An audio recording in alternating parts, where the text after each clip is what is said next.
I'm excited to have everyone here for this event. We are going to be live streaming this and then recording it, and all of our partners will have access to copies of this recording so that we'll send this to a large distribution list.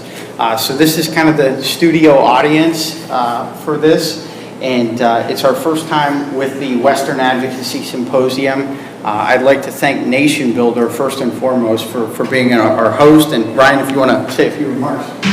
Yeah, thanks everyone for being here. I think I recognize almost everyone here. I just wanted to give you a welcome from the team here at NationBuilder. We're really grateful to be part of this and to be helping to host the event here at our headquarters in Los Angeles. Most of you know who we are and what we do. NationBuilder is leadership software. And that means a lot of things, but the one thing I'll sort of leave you with at the start of this is sort of a belief that we have is that leadership is really about knowing that you can't do hard things alone. And these events are really in that spirit. We're here together. We're going to share some knowledge among practitioners and doers. It's great to see everybody here. Thanks for being here, and let's have some fun. Thank you, Ryan. I'd also like to thank our sponsors, Hustle, Proboleski Research, DDC Public Affairs, the George Washington University Graduate School of Political Management, Swell Fundraising, FONA Action, and our advertising sponsors, The Hill, LinkedIn, and Campaigns and Elections. This event itself has already had over 500,000 impressions. So when I talk about this being really a marketing type thing, our recording will go to a wide audience. I'd also like to thank Broadnet for their support for the live stream and recording. And this is available for CAE Credits, so you're able to get 3 if you are part of ASAE and getting your Certified Association Executive certification. We're going to keep this on time. We have a lot of fireside chats. We have 2 core panels and some original research that we'll release today. We're scheduled to wrap up with the seminar portion at 5:30. Just a reminder, we are also having a networking reception for everybody that attends, even brings friends and colleagues around in the advocacy and communications world. That will be at the Olympic Room of the LA Athletic Club. And refreshments and drinks are free, courtesy of our partners for that. So we hope that you'll be able to enjoy or join us for that. So without further ado, I'd like to introduce Shana England, the principal of Rally, for our first panel, Entertainment in Motion. Thanks, Joshua. Hello, everyone. I am a principal at Rally. We are a communications and campaigns firm. We do work around the country and quite a bit on the West Coast in helping people see and engage in public issues in different ways. And I'm actually just going to hand it down the panel for everyone. Introduce yourself. Who are you? What do you do? And why are you here? I'm Grayson Brolting, co-founder and president of Brolting Company. We develop innovation technology strategies for a global marketplace. I'm here to talk about autonomous vehicles today. Heather Wilson. I am the head of MWW's Crisis Management and Strategic Communications practice, which is what it sounds like. I handle crises. Prior to this, a long time ago, I was a journalist, and as far as what I'm talking about today, I think it's the risk, both political, consumer-based, and all things in between that can happen when rules and innovation don't always end up on the same timeline. Hi everyone, my name is Austin Rodriguez. I'm with responsibly.org. We serve as the social responsibility team for the alcohol industry, distilled spirits. I'm here from a drunk driving perspective as it relates to autonomous vehicles. How are you, everybody? Is this on? Yep. Jesse Barber with Cassidy and Associates. Is it on? No. I'm not hearing it either. Sorry about that. Jesse Barber with Cassidy and Associates. We're a lobby firm down in Washington, D.C. We represent industries in corporate, tech, energy, defense. So I'm here to give a little more of a public policy, federal perspective on things. I'm Chris Faulkner with Gridiron Communications. We do campaign work for Republicans and right center organizations to make voters afraid or angry or both. So that's what we want to. And I'm going to talk about some of the dangers and how we might beat the piss out of somebody if they vote the wrong way, when it comes to some of these technologies and some of the organizations and strategies that people might use to advocate for and against this emerging technology. Excellent. Heather, I think we'll maybe start with you, since you brought this up. What is the state of play right now on regulation and policy as it pertains to this area?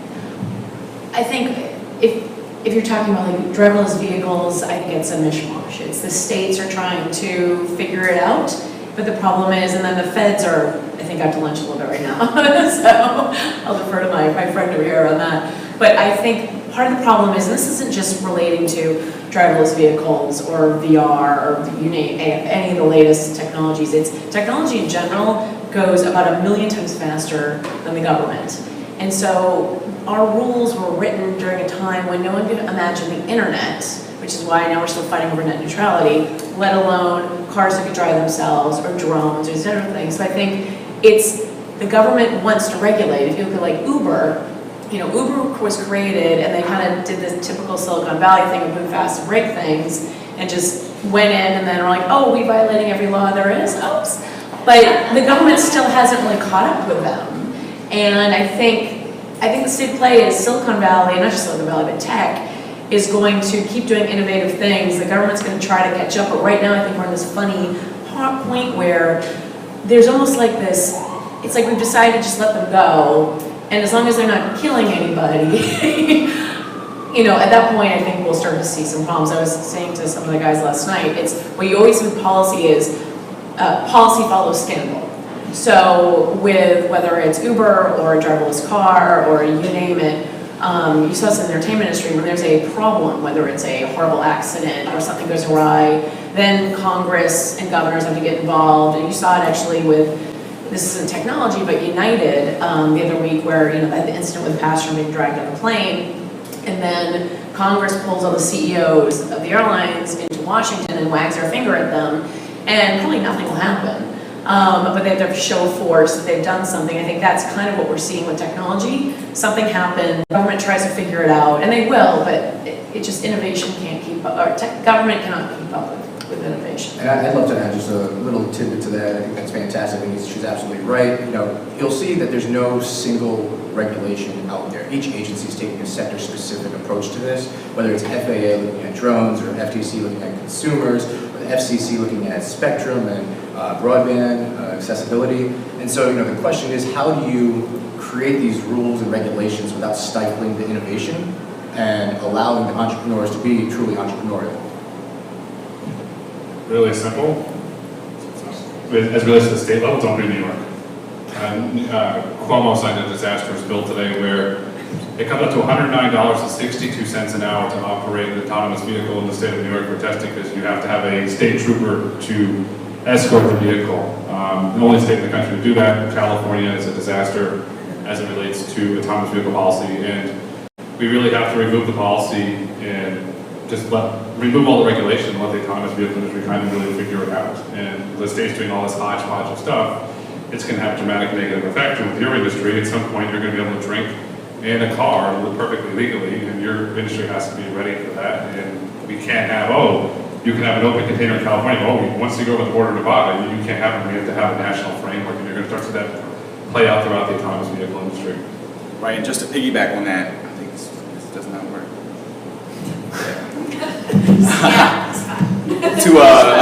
To piggyback on that, I mean, there's about 10,000 or so deaths from drunk driving that occur each year.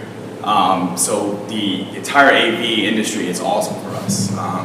We're at a time where, since 1991 to about 2015, drunk driving has decreased about 69%. But however, about 60% of individuals don't even know what .08 BAC means in the United States. So the fact that there is, technology available from, Lyft, Uber, and just the whole AV. Right now, I know there's different levels in terms of if it's fully autonomous, it's I think what 5 or so. We're at like 2 or 3. High 2, low 3. So in a perfect world, of course, get in a car, go to a bar, have fun, don't have to worry about, Uber or Lyft, get into your own car, go home, bring that number down to 0. So. Well, I think the playbook for failure is really already there, sadly. there's a great example, and I want to use that, and I'll steal that multiple times. Policy follows failure.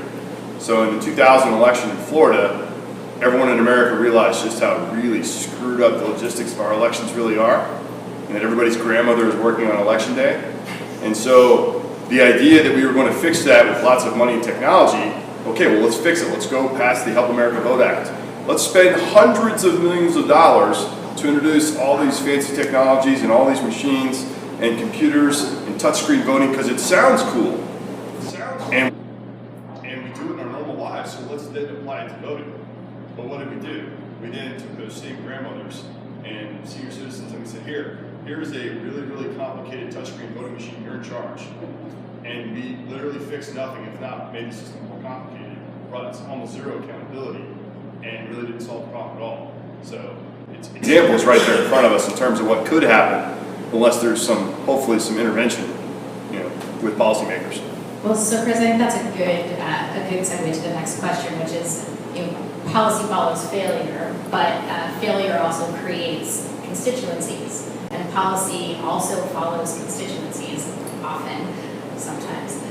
So I'm just wondering, where should we think about what the constituencies are for these kinds of policies? So the kind of policy that just passed in New York, the hodgepodge that exists in California, the fact that there is no clear set of federal policies around this makes perfect sense, right? Like if you look at who has political power that would be a constituency around this, where does that shift? What kinds of failures, what do you have to see in order to build a constituency for a rational, coherent set of policy around this? I mean, the biggest problem today is, since January 1st, 35 states have introduced autonomous vehicle legislation. And it's a hodgepodge of a complete mess, and really we need a national framework.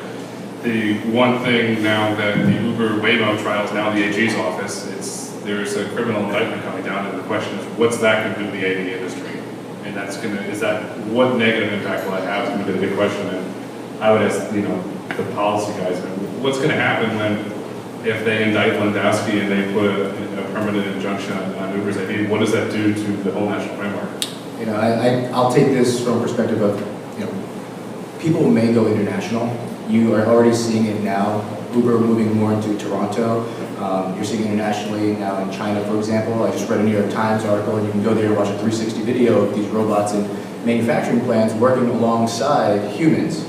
There's 650 right now doing that. So I wouldn't see, the industries falling or failing. I would just see America losing our competitive advantage in those perspectives. I don't have the privilege of working with my good friends from the Teamsters International very often as a Republican, but if I were them, this is like existential threat to my existence, right? Unless I figure out a way to innovate, which hasn't always been one of their hallmarks. So you're going to see organizations like that or other industries that are basically reliant on these jobs and all the things that go with that, just as we saw the taxi industry, fight tooth and nail, because it has been a literally, not threat, it's the death of their existence. And they're totally disrupted their whole model of selling their taxi medallions and all those things. And I would imagine you're going to see that same kind of pushback from that whole school industry. And to chime in, maybe this is more of a question for you guys. I wonder if Tesla or Google will take advantage of the fact that Uber might be taking up the knees. If there may just be a competitive advantage. Because if I was Tesla and Google, I'd be like, oh, that might be helpful. Yeah, yes, so Google technologically wise is anywhere from 2 to 3 years ahead in terms of AV technology. Tesla's maybe 6 months to a year behind, and so you'll see a big competitive advantage. And the interesting thing that you touched on China is about 3 months ago when Andrew Ng resigned from Baidu, all suddenly Baidu put the focus back on China. China's going to be the first market to go. The Communist government's going to say, well, we reduced, over 700 people a day die on the roads in China, in mainland China, and they say, well, we reduced it to 500. That's a huge political win. And they're just going to force that tech from the ground up, and then we're going to go up to what's really going on. And I'll also, microphone's here. And I'll also add to that, because there's no federal framework, we're also seeing the states become the bastions of innovation and also encouraging entrepreneurship. So we had a discussion earlier that, states like Michigan, for example, might encourage Uber to come and play in their AV markets so long as the jobs are there. And so you might see that constituency building up. whether it be displaced workers, for example. We want to fight for education and retooling and retraining federal funds. So those are the type of constituencies that you'll start to see build up in groundswell, and with our friends from Phone to Action, you might see real movement and moving the needle, federal. And then on the other end, there's a program the automakers are behind called DADS. What it is it'll allow for if a touch-based or a breath-based system that is being a standardized feature in vehicles. If you have a blood alcohol content of over 0.08, your vehicle won't start. In Maryland, they try to pass legislation to say that it needs to be standardized in vehicles by 2025. However, it's a federal government program, so they don't know the end time frame for this. So we have to really work to see if we can get that yanked, because it's really stopping this progress. So it's also a push and pull when it comes to states taking the reins with trying to push policy that's yet to go. So before we move off of autonomous vehicles and some other elements of this, just on a quick flash, like one word, level 1 to 10, likelihood that you think we will actually have a federal framework of regulations that overcomes the hodgepodge of messiness that's in the state, and let's call it in the next decade. 1 to 10, how likely do you think that is? 10. Really? All right.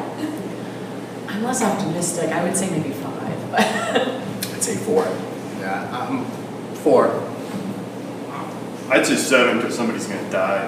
And it'll be like a kid, or it'll be a bus full of handicapped people or something. I hate to be so morbid, but there will be a policy crisis. The same reason, the first time someone dies when Amazon Prime package falls on their head, or the first time somebody dies because people are shooting at those Amazon drones.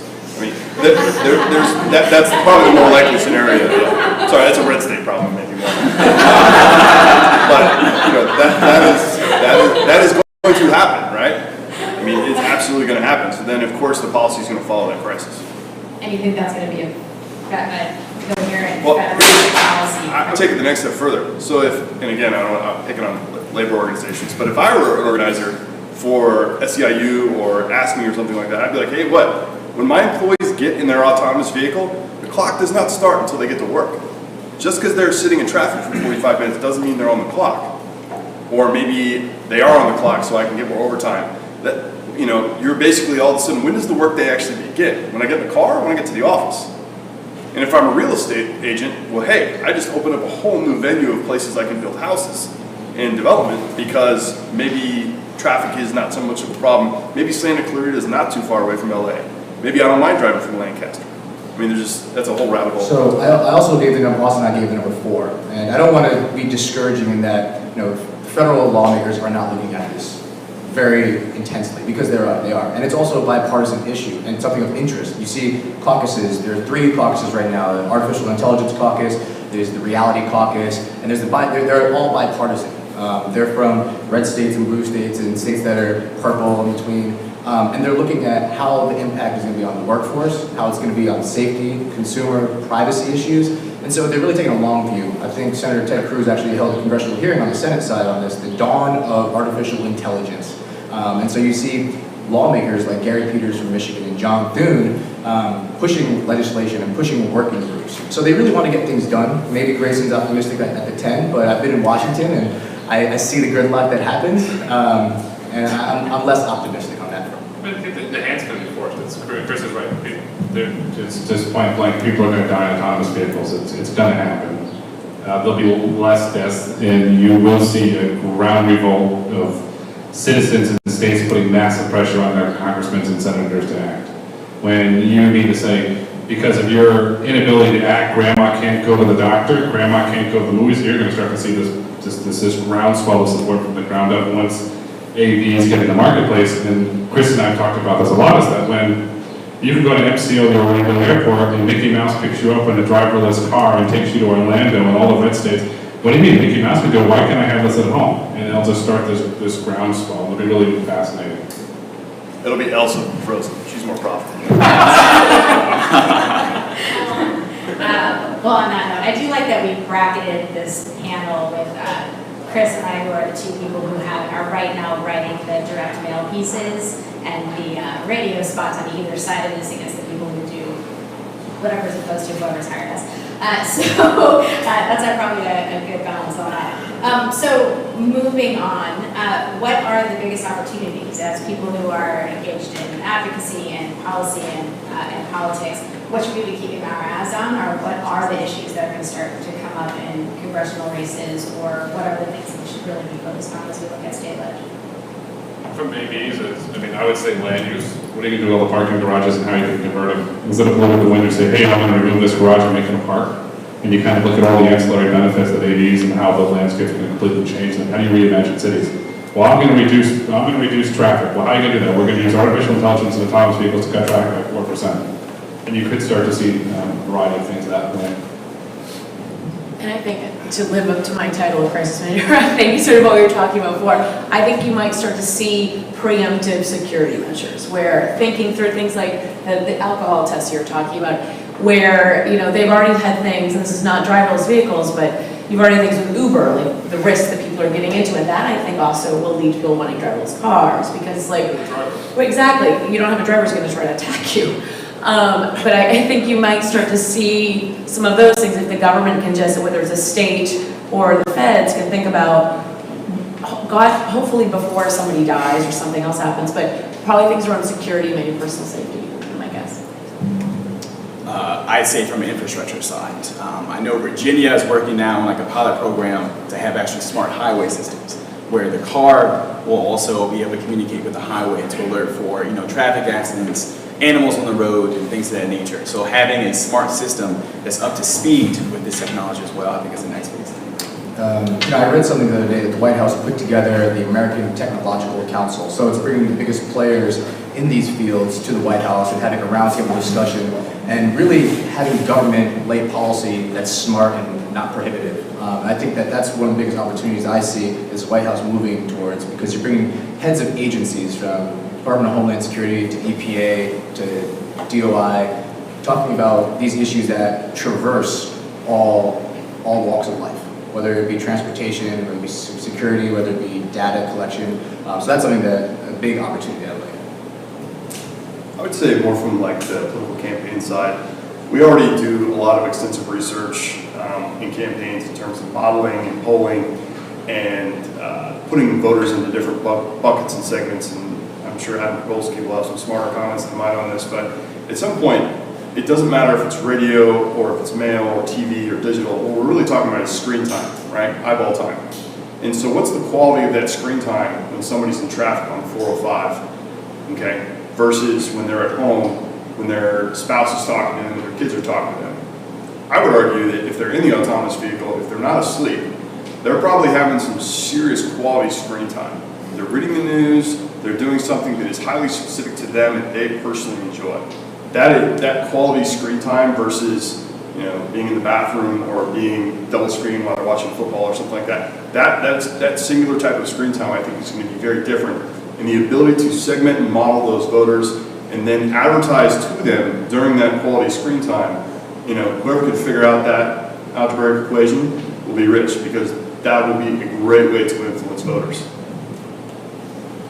You're right, because you have them captive in a vehicle, just watching content, and their geolocation, so you start to take the geo data, Yes. what district they're in, and all of a sudden that's a hyper-targeted ad, and then you start creating all your original content in these, you're really good at these in-your-face mailers, and you make them digital, and all of a sudden they, wow, it's going to be really interesting. That's going to come down to the cellular, and you talked to Virginia, so Governor McCall this last week signed the microcell bill, but it's funny in the way that McCall presented, well, this is for self-driving vehicles and for Virginia to be at the forefront. Self-driving vehicles do not need a cellular connection to operate. They operate completely autonomously, and then you have in Fairfax County, and they're investing millions of dollars in DRC, and the industry does not want DSRC.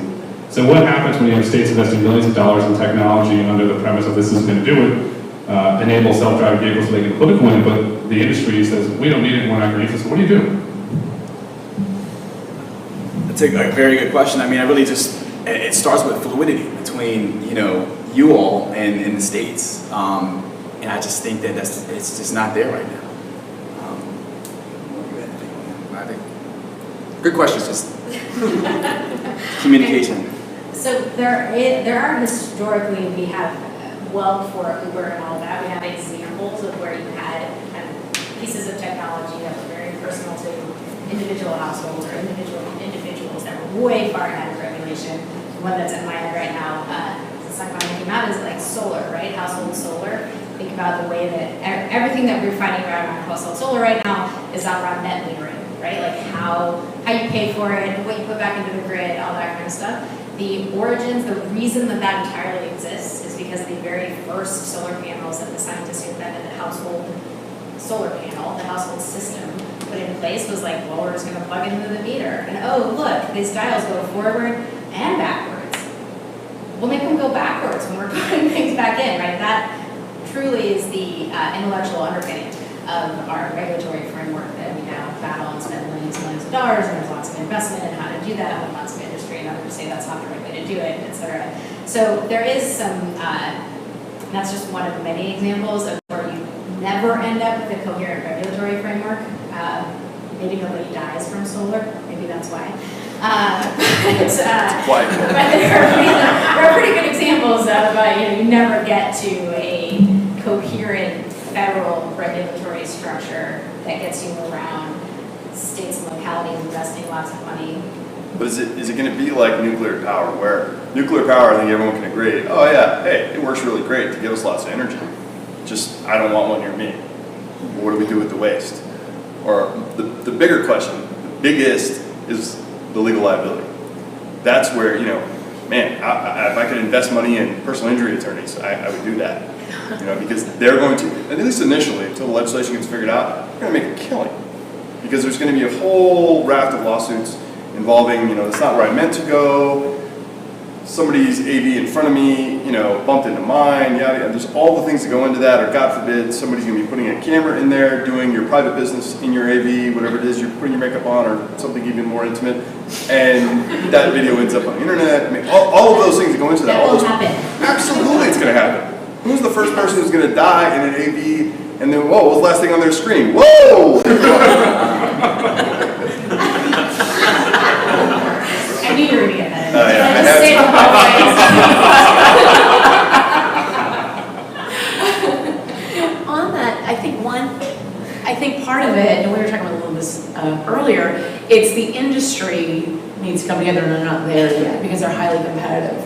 And I work in Silicon Valley, and it's hard to get them to have consensus on anything. But if you look at like the traditional car industry, they have come together, so they eventually had to, so there could be some agreement. So I think until the car industry, the AV industry can come together to some degree, that's where you're going to have it. And it's not just them, it's any of these, whether it's drones, because until it's consensus, you have Google doing their own thing that's best for Google, you have Tesla doing what's best for Tesla, and that isn't necessarily perhaps what's beneficial for everybody across the board. So is there culture change, or if you are working in advocacy around this and maybe not direct lobbying, is there something that we should be thinking about doing on culture change? I drive a 6-speed Mustang GT convertible that is my baby. You will take that stick shift out of my hand and over my dead body. Not happening, which could happen actually, right? This is what you're arguing. But so, how do we think about how the public is prepared for this? As like the industry may or may not be coalescing around something, the federal government certainly will or might not come together around some coherent set of regulatory frameworks. How do we think about the public interacts with these kind of big shifts that are actually in front of them as well? You need to start with, you have to do autonomous vehicle demo days in cities around the country. You have to get the public in the vehicles. That's the big misconception now, is that, oh, in Mountain View you see a Google employee, or now you see an Apple employee going around the Apple cars. There's some around here now. Is that you have to get the public in the vehicle, and they have to understand, because once you had skeptics like Jim Cramer's like, oh, Google, it's not really going anywhere driverless, it's just a wrong bet, and he went for a ride. It's like, oh my God, I get this. Now I'm bullish on the stock. Is that you have to get individuals in the vehicle, you have to get them comfortable with the vehicle, understand that to let go, and they understand how much safer it is. And we just have to get the vehicles in the public. I would concur. I mean, it's people are scared of these things. I mean, I was joking before where, I live up in the Bay Area, and those Google AVs are on the road, and I was driving near one, and I went by it very fast, because I mean, it just, and I know better, But even me, I was like, that thing could like act, maybe it's gonna attack my car or something. But that's what through my head, and I don't think I'm alone in this. And it's people are afraid of what they don't know. So it's, with airplanes are on autopilot when they're at cruising altitude, and we seem to be okay with that, and I don't think people think about that too much. I think they would freak out if they thought about the degree to which those planes do fly themselves.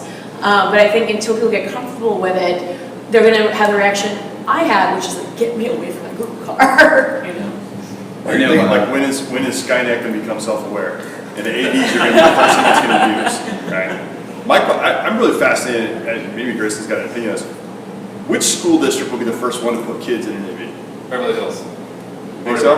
Because So I think it'll be one of two things. It'll be either Beverly Hills, or it'll be like the worst school district in Detroit, right? Because it's going to be people that are affluent or educated enough, or it's going to be people that are going to have to do it out of necessity. But you think it's going to be Beverly Hills? I think we're already working, the city's already working on it, there's already plans for this.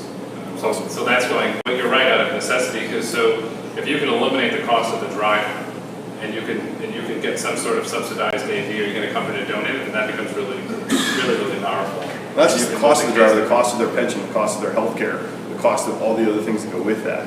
Yeah. It has to go away. It's just not practical. Then let's say there's some kids that want to stay after school and extracurricular, then you have to pay that driver and all the baggage goes along. Well, suddenly now you can have a 4-passenger vehicle to take those kids home.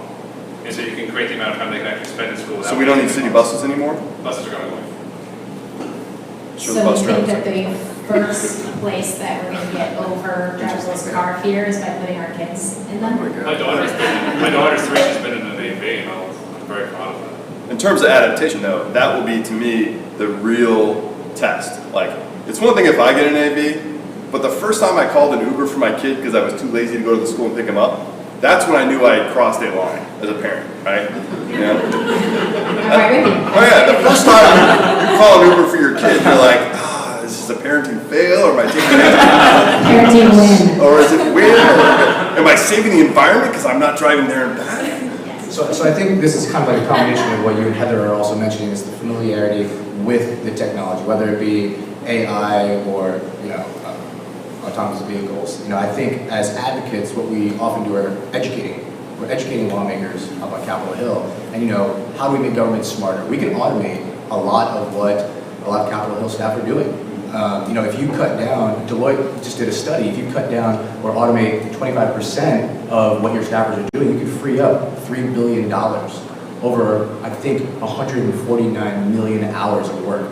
So you can free that space up and put that towards more capital-intensive things. Like, that says something. And now lawmakers see that there's actual benefits to AI, and then that has a transportation segment.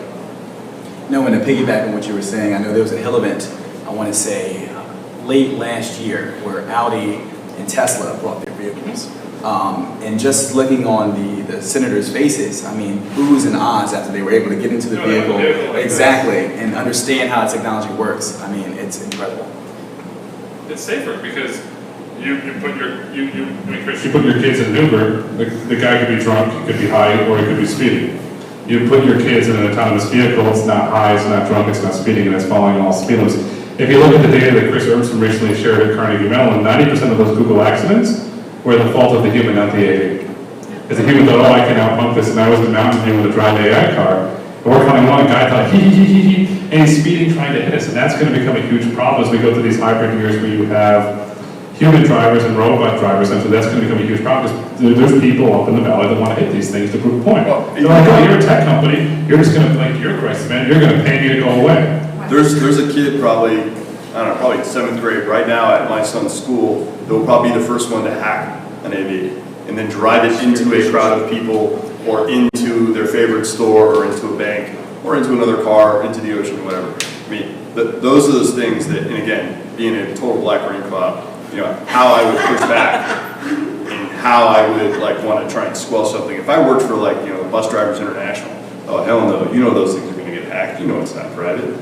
But you're right. So John Krafnick, the CEO of Waymo, came out in a hearing and said, well, we don't connect to the internet, they're fully autonomous. What do you mean you don't connect to the internet? And there's this whole education. So he cut, political genius, he cut that argument right off at the knees.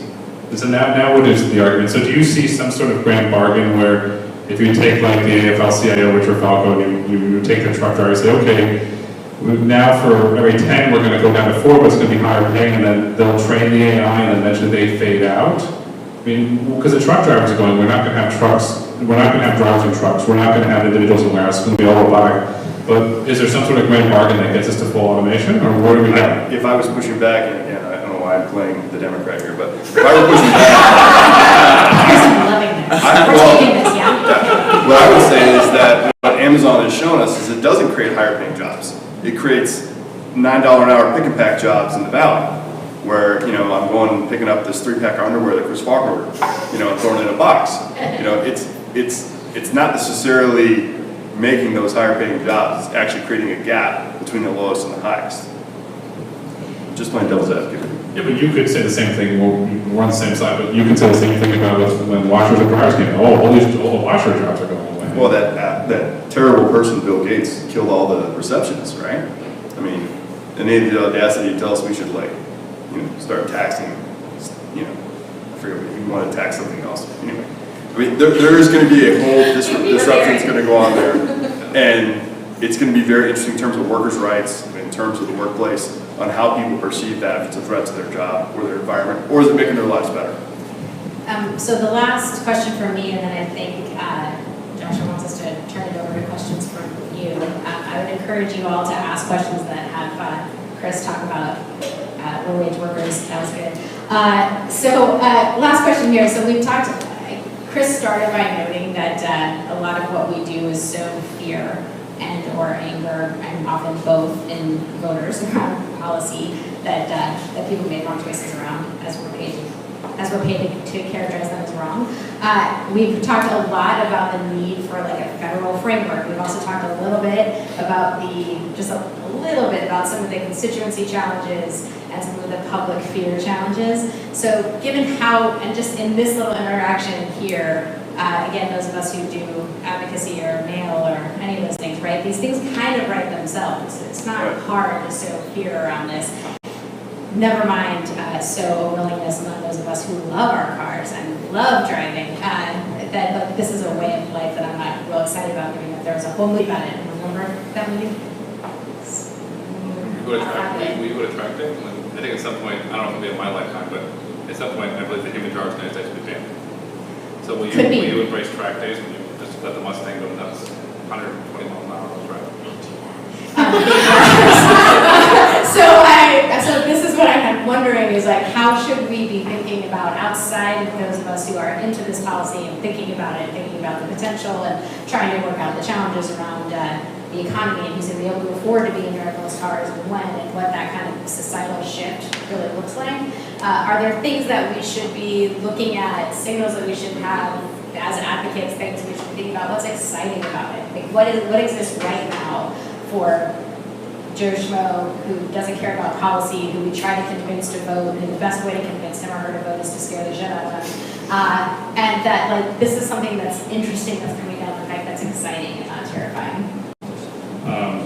The cost of transportation is going to plummet, so the minute you pull a driver, you're pulling 60% of your Uber fare. So it's going to become more affordable. You're seeing modeling behavior happening now. Cadillac has a so-called book service for $1,500 a month. You can swap out your Cadillac once a month, includes your insurance and all the liability and so on with that. That price will then, when you meet with the driver, will probably drop down anywhere from the $600 to $800 range. And in the future, you're going to subscribe to a brand, so if you have a BMW, and you'll subscribe to BMW, and you'll be able to swap in real time that vehicle. So let's say you're going from where I am in Beverly Hills downtown, you're like, I'll take a 5 Series. Okay, great. They'll summon a 5 Series, and you're like, oh, from here I want to go skiing. You can summon the next 5. And you're just going to pay a flat subscription fee for the vehicle. That's going to include all of your service, and that's going to include all of your maintenance, include your, insurance. It's going to be one flat fee, and that will then travel with you throughout your life. And so if you're like Chris and you go to DC every month, the vehicle will then pick you up at your house, take you to LAX, and when you land in Dulles, there'll be that same BMW there waiting to pick you up, and that vehicle will travel with you throughout the world. And so for every vehicle now, with one person, you're probably looking at 10 people, and the cost will dramatically plummet. And I agree. I think a lot of the whiz-bang things will probably. I mean, people will love their iPhones and because they want to have the latest and greatest. So you will have that. I think the challenge we perhaps have right now in this current climate is what we saw, which is what happened with the last election, is you're going to have people who are ticked off that they're losing their jobs. And we need to find a way to make that, offer them something, whatever that hybrid approach is, whether the retraining, because I worry that the whiz-bang stuff, which I think is a great motivator, appeals to everybody, but the guy in Nebraska is going to be like, well, I drive a truck. And so until we can figure that out and what that middle road is to whether it's retraining them so it's not an $8 an hour job or whatever that is, I think that's going to be what it'll take, because we're already fighting people who want to work in coal and they're upset that we have technology. So we need to sort of address that there's a large segment of the population that really isn't so keen on technology, and think that it's something that's California and New York like, but if you're from Arkansas, maybe not. So I think that's going to be something we really need to think about addressing before we move forward. I think we should, do it from a public entity in terms of, let's say, you have a family member who's paralyzed or blind, and all the entities and whatnot that you can use to help them with their lives. Maybe a cancer patient that needs to get their treatment in a hospital. Being able to use these programs and wrap it around a special issue in this person's life, I think really will make a positive stance in the public. And I think the three things that people need to think about is how it will relieve time for you to do what you really want to do, but also be fearful that what it could replace, but also how it can augment and make things better. So those three, relieve, replace, and augment, are things that are going to be, I think, truisms for a lot of what folks are looking at in these issues. So, and I have no idea what the answer is on this, but it'd be fascinating to be a fly on the wall at Netflix or Amazon. They run the numbers, they do the math, and they say, okay, here's an audience of nationwide 500,000 people that are spending it. The whole myth around smart roads is a myth. Is the big term now is fake news. I mean, that's really we're political comment. That's what it is. Middle America farmer, the cost of operating a family farm is going to plummet. I mean, you can start automating that entire farm. You can keep that family farm. It'll have a tremendous positive impact on Middle America, and you will see that. And like in Arkansas, where $300 is a lot of money for a car payment. Well, you can travel the same amount of distance and more for less than $100 a month. That's really affordable. So the cost of transportation is going to go down, and it'll create a lot of benefits for those individuals. And then you don't. And then when the autonomous vehicles are introduced, it's that they have the cities, when they build it, you have to play the strengths. So what are the biggest strengths of Arkansas? And that's like when you look at AVs, like you just look at say of Arkansas, what is it that can play the greatest strength of Arkansas? And you start to kind of see purpose-built vehicles that will evolve and revolve around different states and different cities. Well, has anybody spent time in a combine recently? Yeah, most of them they're GPS run anyway.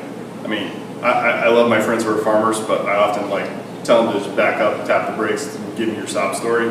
Because I know what you do. You get in the freaking thing, you put in the GPS coordinates for your fields, you turn on your DVD player, and you're watching a movie. I mean, and then you're, oh yeah, by the way, you're done after a couple months. And anyway, I think in that aspect, some parts of rural America are already ahead of us in terms of these. And what I think you really see is university towns, whether it's Ann Arbor or whether it's Des Moines or all these places in between the coasts where there are universities where those things will catch on. That will be the choke point for it. That will be, if innovation happens and spreads, it will happen at those places. And I'll just add, I think the biggest fights policy-wise are going to be spectrum and broadband. Can it reach these rural communities and these rural areas? Now, the president wants to have a $1 trillion infrastructure fund, okay? Is that going towards rural America? We see just last week that Saudis are investing $40 billion into U.S. infrastructure. Well, $40 billion is closer to $1 trillion than we had 2 weeks ago. And so I think a lot of the constituencies that supported Donald Trump, will be vying for that pot of money. Question.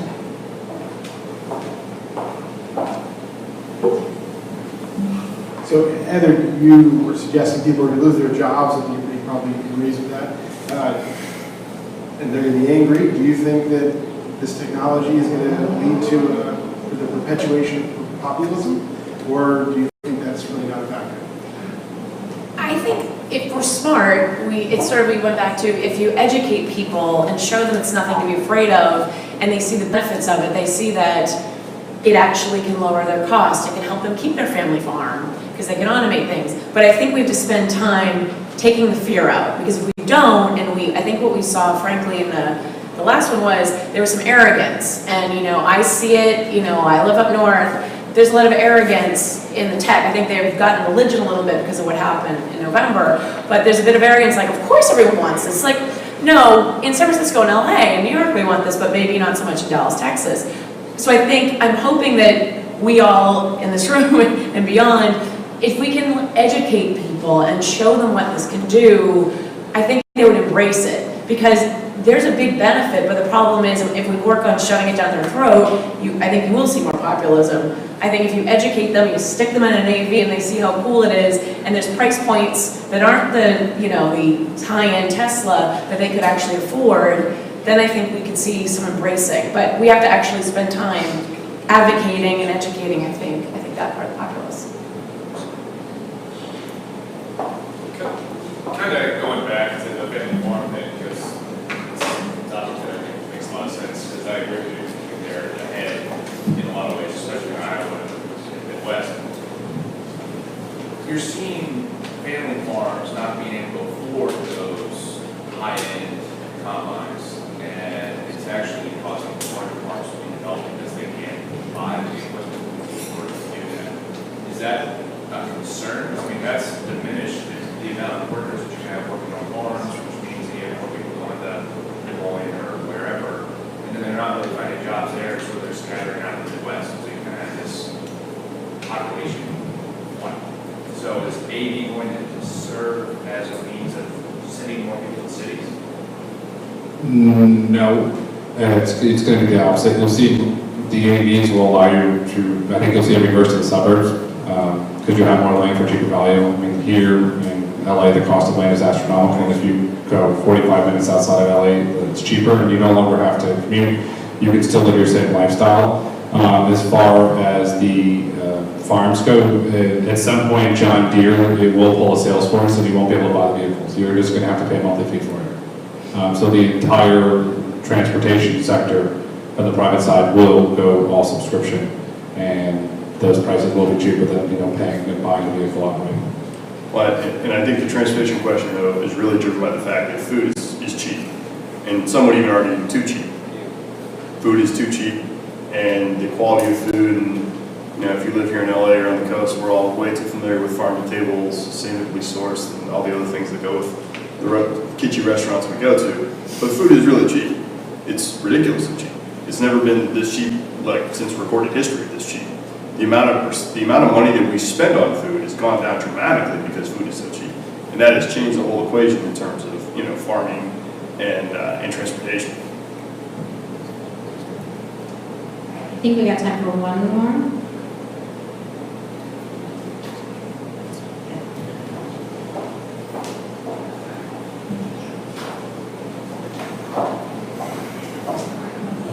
Thank you, guys. So I'm just curious, this question about automation, I can't really wrap my head around is it going to redistribute power people and make it so that everyone can have more access to BMWs or whatnot? Or is it really consolidating power in the hands of the business owners and the people who can leverage that technology? And so if we reduce the number of jobs that are out there and we make all these efficiency gains and more people lose out on that, are there ways industry is going to try to get ahead of the potential populism that could grow as there's more of a divide, basically, between people who are paid very little and people who are making a lot of money?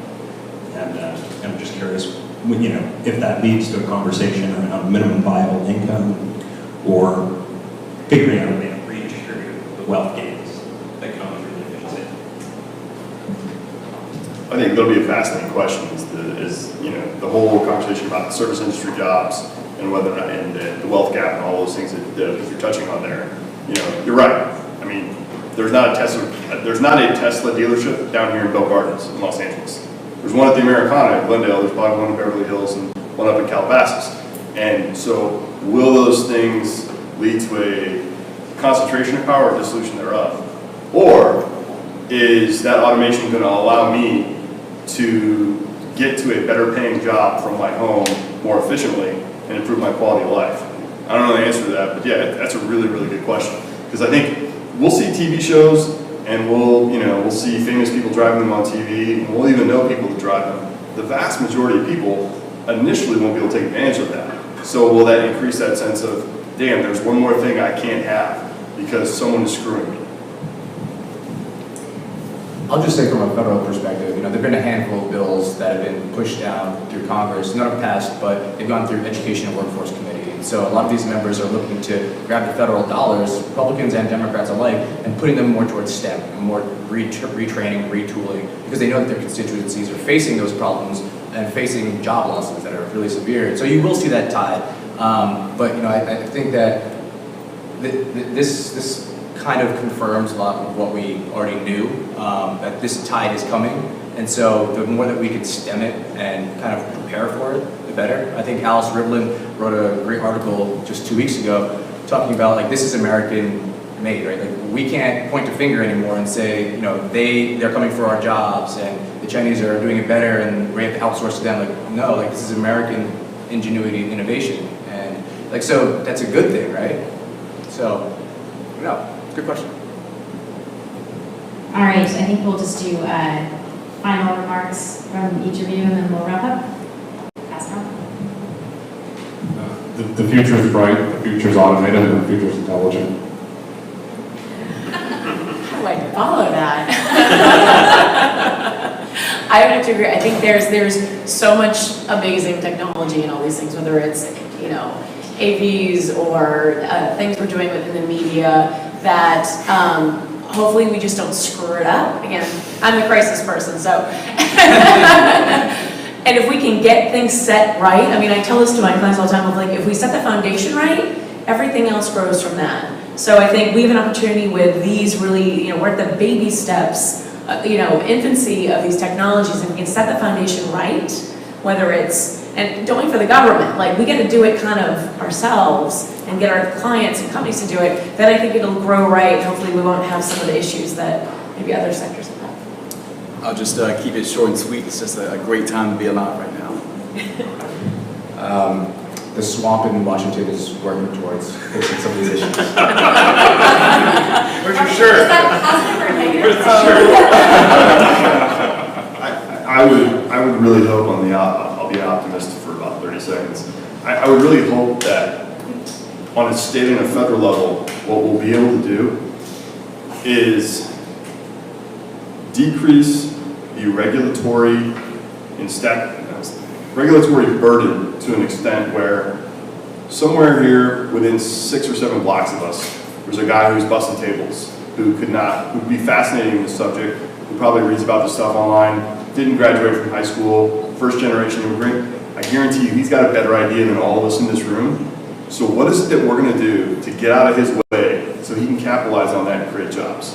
That to me is fascinating. What is it that we can do to not make it so damn hard to make jobs for other people?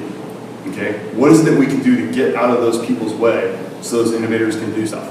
That involves risk, that involves crisis, it involves all of those things, because our natural inclination is for caution, understandably.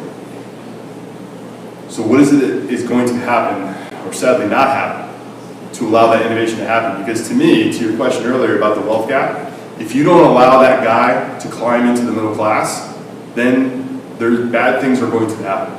Because there's no way that gap is going to be closed. If you don't allow that guy and his family and families like him to climb into the middle class, really, really bad things are going to happen in our country. Thank you very much for that very great and engaging panel. I do have to recognize one person in particular on this panel. Tim T, and always with any of our programming, usually refers me to a contact, and that contact drives home our ideas. The Grassroots Professional Network, we're predominantly DC based. We've been expanding. And, we had this crazy idea, let's do entertainment and tech and advocacy and combine them all together. And Tim referred me to Grayson, who really put a lot of these pieces together, and is just a fascinating person to talk to. So Grayson, thank you for connecting us with a lot of these folks and putting together a great panel. We're going to break for 5 minutes, grab some refreshments. We also have stress balls over there, courtesy of the George Washington University Graduate School of Political Management. Politics can be stressful, so we have those for you. And then we're going to come back. We're going to do some original research with Adam Proboleski, and we're really excited about that, because some of the same topics that we discussed on this panel and then the panel, our second panel, will be discussed in terms of research. Adam has conducted some research on those, and we'll go and have some questions and answers about the research. So hopefully we'll have an engaging conversation. So about 5 minutes, we'll come back here. Thank you.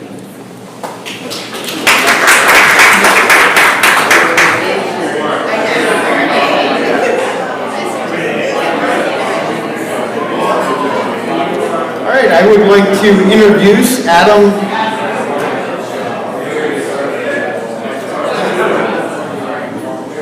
If everybody could take their seats. This is going to be fascinating. Fascinating stuff.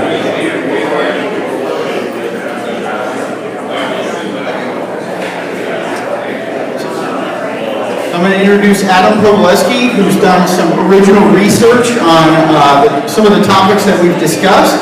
We'll do a quick presentation and then open it up for questions and answers about the information. Adam? Thank you very much. Very happy to sponsor and be a part of this program. When I heard about the topics, I thought this is really fun data to collect. We poll all over the country. Here in California, we chose today to give you some California results because we're here, and I think this is where a lot of emerging technologies are coming from. So I'll quickly go through some methodology. We like to use live interviewer telephone surveys still. It sounds antiquated maybe, but still the best data that we can collect. And so that was the lion's share of this data was collected through live interviewers. We talk to people on cell phones and landlines. We talk to people in English and Spanish. We give them an option so we really make it inclusive. We also, the last slide I'll show you, has some data from an online survey we took. And that was 1,000 Californians, just not necessarily, it was online.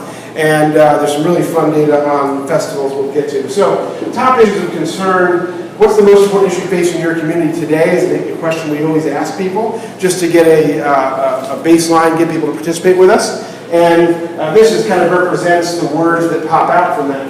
But here's the categorization of it. Public safety is top of mind, the most important issue facing people today in California. And it goes down from there with jobs and economy. What we don't see on here is the fear of impending doom of new technologies. We don't see on here excitement. My most important issue is that we're going to get AVs or anything like that. It's the standard, typical things that people care about, and it's there's nothing overarching, right? We're not in a critical recession or something like that, where jobs and economy are number one. People are generally happy, and some of them are a little concerned over their safety. So we get right into it. We ask people about self-driving cars. Every major car manufacturer has a self-driving car in development. Please tell me which of the following statements describes how you feel best. I can't wait to get into a self-driving car and let it take me where I want to go. 47%. I have no interest in driving in a self-driving car, riding in a self-driving car. I want to drive. 65%. So I think maybe this pokes a little hole in the balloon of what were the previous panel and this excitement over it. But the way I look at it is a little bit differently, is 27% of Californians is a pretty damn big market. And I'd also expect that when the automobile was first introduced, they probably didn't have 7% of a market either. So I think that's probably encouraging numbers to the industry, and I think it's also important to look at the other one and look at the 65% and say that this is not something that the vast majority of people are looking to adopt. There's a lot of groundwork to be done, a lot of putting people in AVs, which taking all of California and putting it in AV is not an easy task to do. So I think there's a lot of work to be done here. Going to drones. I don't want to take too much time, and I want to get to the fun stuff. Drones. So drones, I'll read you the questions. Drones can be described as unmanned aircraft that can navigate autonomously or guided remotely. Thinking about how you live, work, play, please tell me which of the following statements best describes how you feel about the future of drones. So here we've got, drones will not improve my life now or in the future. Drones will improve my life now or in the future. 51% of majority are not keen on this idea that drones are going to be a big factor in their lives.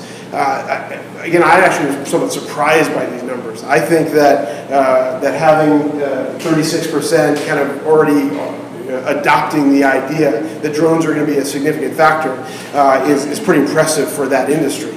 But I think it's again, some homework to be done with the industry to explain, it's the medical emergency services that can be delivered in remote areas, and it's Amazon delivering, that 3-pack of underwear. So I think there's an explanation of being able to talk to people and explain that process to them. We look at the demographics for all our questions. I only call out the ones that are kind of different. So in this case, women are much lower down on being keen on drones. 58% say it's not going to be a big factor, or not going to be supportive or positive in their life. Men are kind of more evenly dispersed.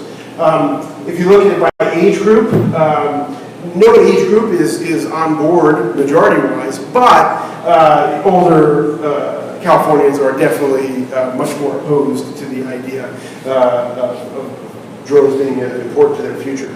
And then, interestingly enough, the only ethnic group that supports drones being a big part of their lives and being improvement is Asian Californians. Everyone else is pretty much, well off the charts, except for Black African American, who's a little closer together. But Asians are saying that it will improve their lives.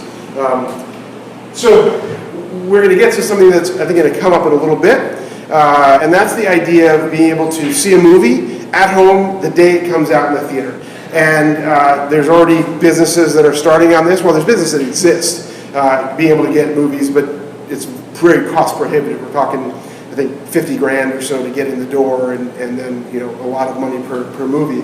Well, there's, I think, industry people that are looking at doing this for much more economical set-top box, and some modest, meaning 150 something like that dollars to be able to watch the movie at home the same day. So the way we did this was we did a split sample of the people we talked to, and we broke it down. We said, would you pay $100? Would you pay $50? And would you pay $25? We asked that to different people. So first question, first time we said $100. 88% said, hell no, I'm not paying you $100 to see the movie at home the same day it comes out. But there's that market there of 10.5%, we call it 11% of people who are willing to do it. I would expect that means that you can make a business out of that.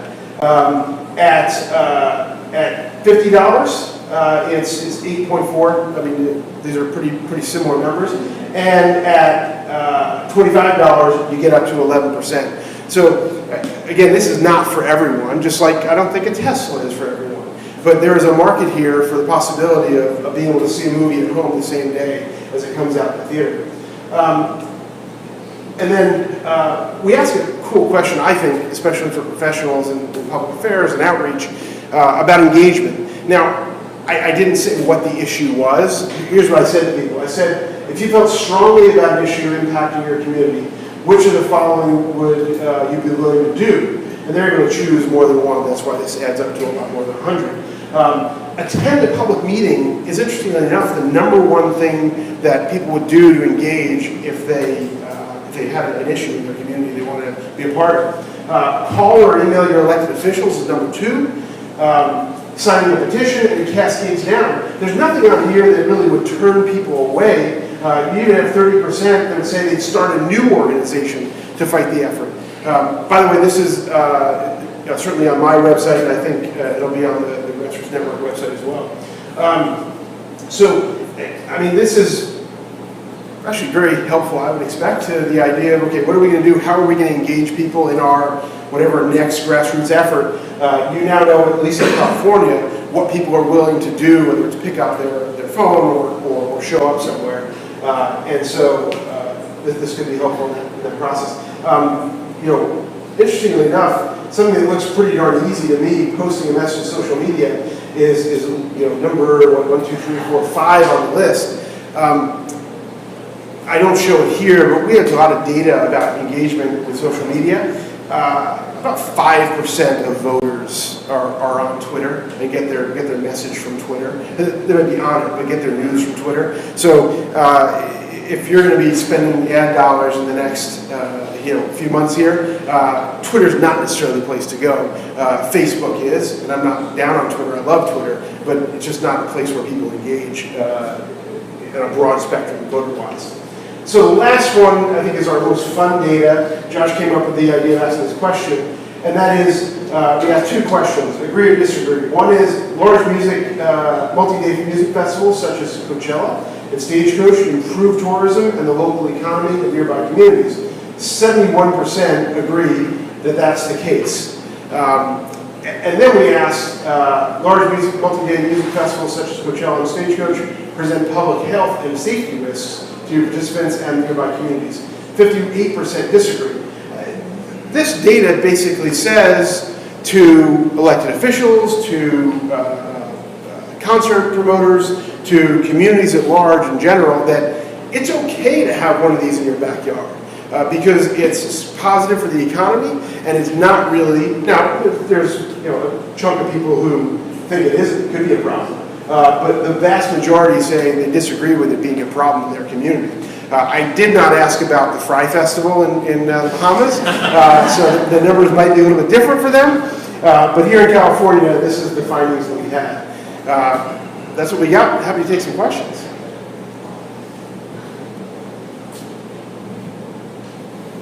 Okay.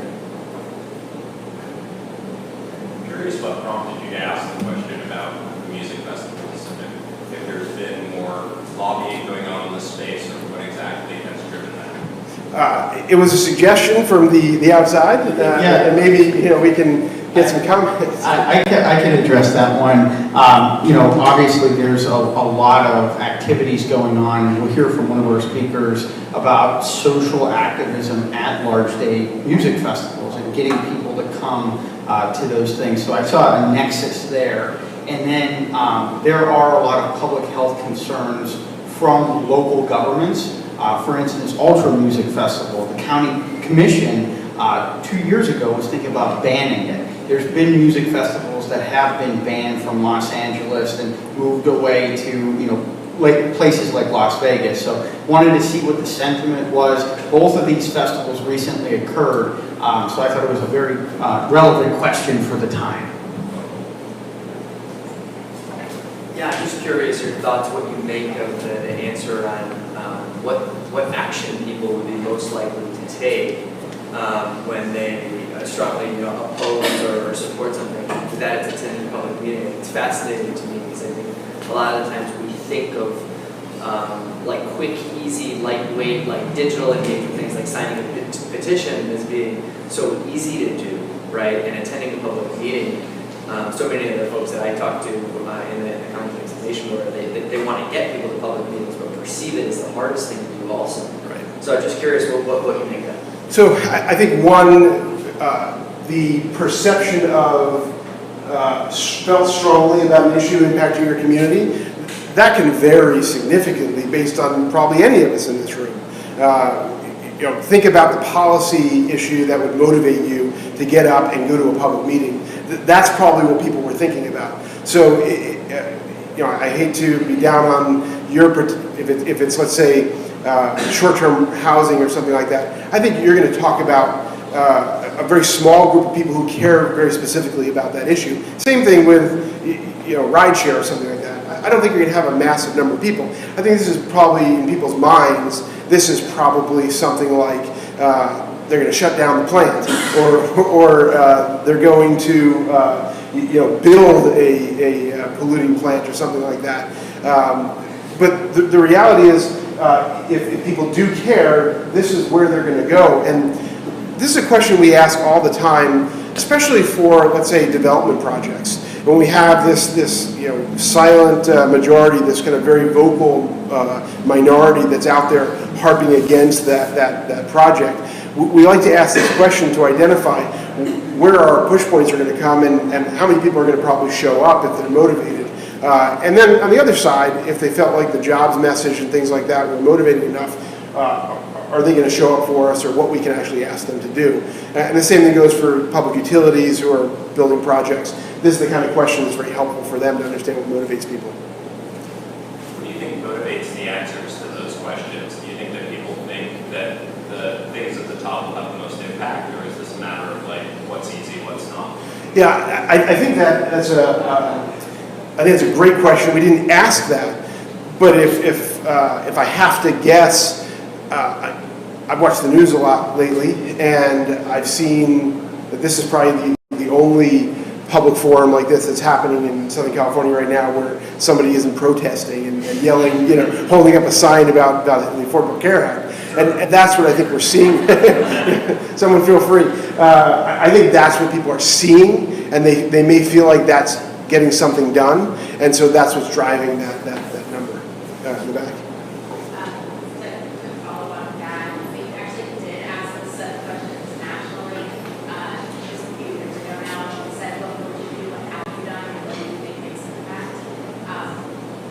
Curious if you asked the second question, but got the same answer, like this is what we do, what have you done as well as petitions and emails, and then what do you think makes most impact comes back to the lieutenant. Yeah, I appreciate that. I would love to ask that question, and maybe next time. If you have asked about like have you done this? We have in the past on kind of regional project basis, but I like that a lot, and it'd be fun to show those numbers matching up to each other. That'd be great. Yeah, I'd like to see I'd be interested in seeing some follow-up data, right? And the way that I, talk to people that are advocating an issue, I say that, social media is really today's town hall, right? And, while the perception might be that calling or emailing has an incredible amount of impact, social media, that's all public information, right? So if you post, if there was a study done by the Congressional Management Foundation, they found that if a leader got 30 tweets on a particular topic, they were compelled to respond on that topic, right? So it could be, my interpretation is perhaps there isn't an awareness of how powerful social media might be as opposed to, just calling and emailing where the message might be obfuscated to the elected official. So. And I think also people, the other component of this that we didn't ask in this poll, but we often ask is, where do people get their news and information about politics and public policy or something to that effect? That's where I was pulling that Twitter data from. That's not where they go to for news. Now, that's where I go to for news, but it's not, I'm different than the guy that lives in Kansas who lost his job to an AV. So we've got to kind of be realistic about that, I think, as people look in different places for their news. But I think the ability to speak directly to an opinion leader in social media is dramatic, and you can't discount that at all. Yeah, I'm curious what you think about utilizing findings like these in like a communications advocacy context and how that might be evolving people's perceptions of it. If there's any kind of tactical changes you see people doing in terms of pushing their poll. Saying for internal use or in what way? No, I'm saying, like we all do for candidates or issues, saying people support and propose X, right? And we've all been doing that for a long time, but in recent months, potentially people are starting to look at public opinion polling in a different context, right? Perhaps more doubt. So do you see any ways to sort of adjust the tactics in terms of releasing polling findings to move people? So as a researcher, I cringe at the idea of using research to move people, right? My job is just to tell you what people think, and then it's, yeah. Well, because your job is to communicate with people. And so now, that's on a mass scale. We absolutely use research in let's say, the lobbying effort to kind of explain to policymakers why it's okay to vote a certain way, or why they can be aligned with their constituents. And yeah, from a media perspective, if we're doing a poll for industry, they're going to use the poll to publicly demonstrate to the public, not necessarily to get them on their side, but to kind of collect those people and make it safe to be supportive of something. I don't see some brand new way of using polling in the public policy arena of moving people. I do see pollsters like myself having to defend our practices a little bit in the wake of the state problems with polling with the national election. National numbers were right, the state numbers, some of them were off.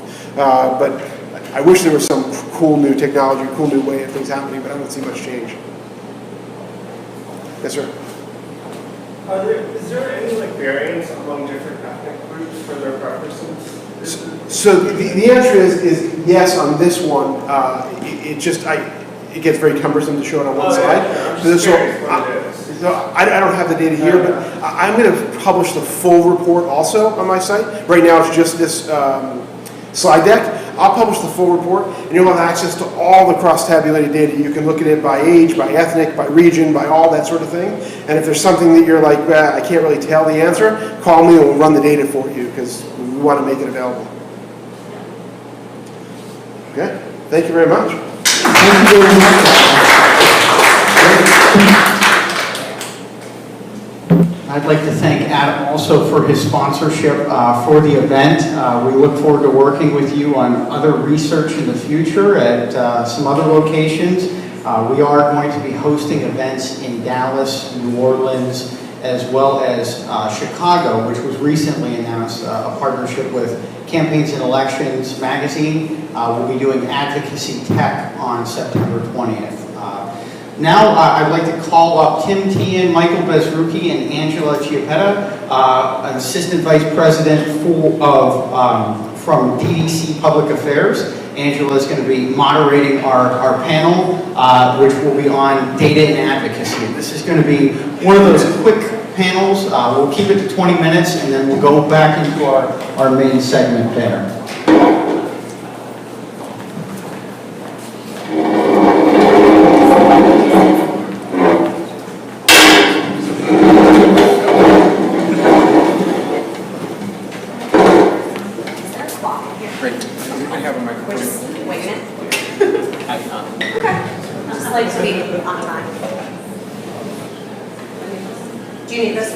They're going to shut it down, so. It's working.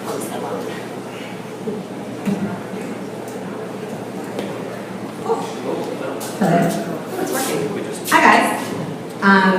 Thanks for the intro. Did you do intros of everybody? I was running from the back. Sorry. I'm Michael Bezruki, and I'm with the National Association of Home Builders. I'm Joshua Gursky, the Director of Advocacy for the Independent Community Bankers of America. Howdy, I'm Tim Tehan with a data company called L2. Great. Okay, so we are just going to start off with a very basic question. I know we're very limited in time, but since this is about data, who wants to field the question of what is data? What are we talking about here? I think data in the context of advocacy is multifaceted. I mean, we're collecting tons of information with every email message, every social media post. It's time distribution. How long are people looking at content? Where are they getting their content? Where do they consume their news? And, a lot of it is from internal sources through the organization itself, and as well as external sources. So, getting it from L2 or DDC, and other partners, getting that information and appending what you currently have and making it better. I think that has a lot of value in segmentation and targeting. Well, I was just going to say, and then with your internal data, there's the data that exists within your organization. And of course, you can buy it externally. You can also sort of earn it, right? But there's various products and services out there that can help you collect this data. So it's a little more personal than, let's say, like consumer data, for example. Yeah. Voter data. Right, a good example of that is actually email. So you'll hear a lot of people in the industry talk about, we have opt-in emails. All right, great. What does that mean? That means when I went to Best Buy and signed up for my Best Buy reward card, in those terms and conditions, I signed away the ability for them to sell my email. So if you're buying emails a lot of times, they're just opt-in emails. They don't necessarily opt in to get emails from you. But if you work with the right company or do something, you can actually earn those emails where they're giving you the email they want to communicate with, or whatever other form of communication.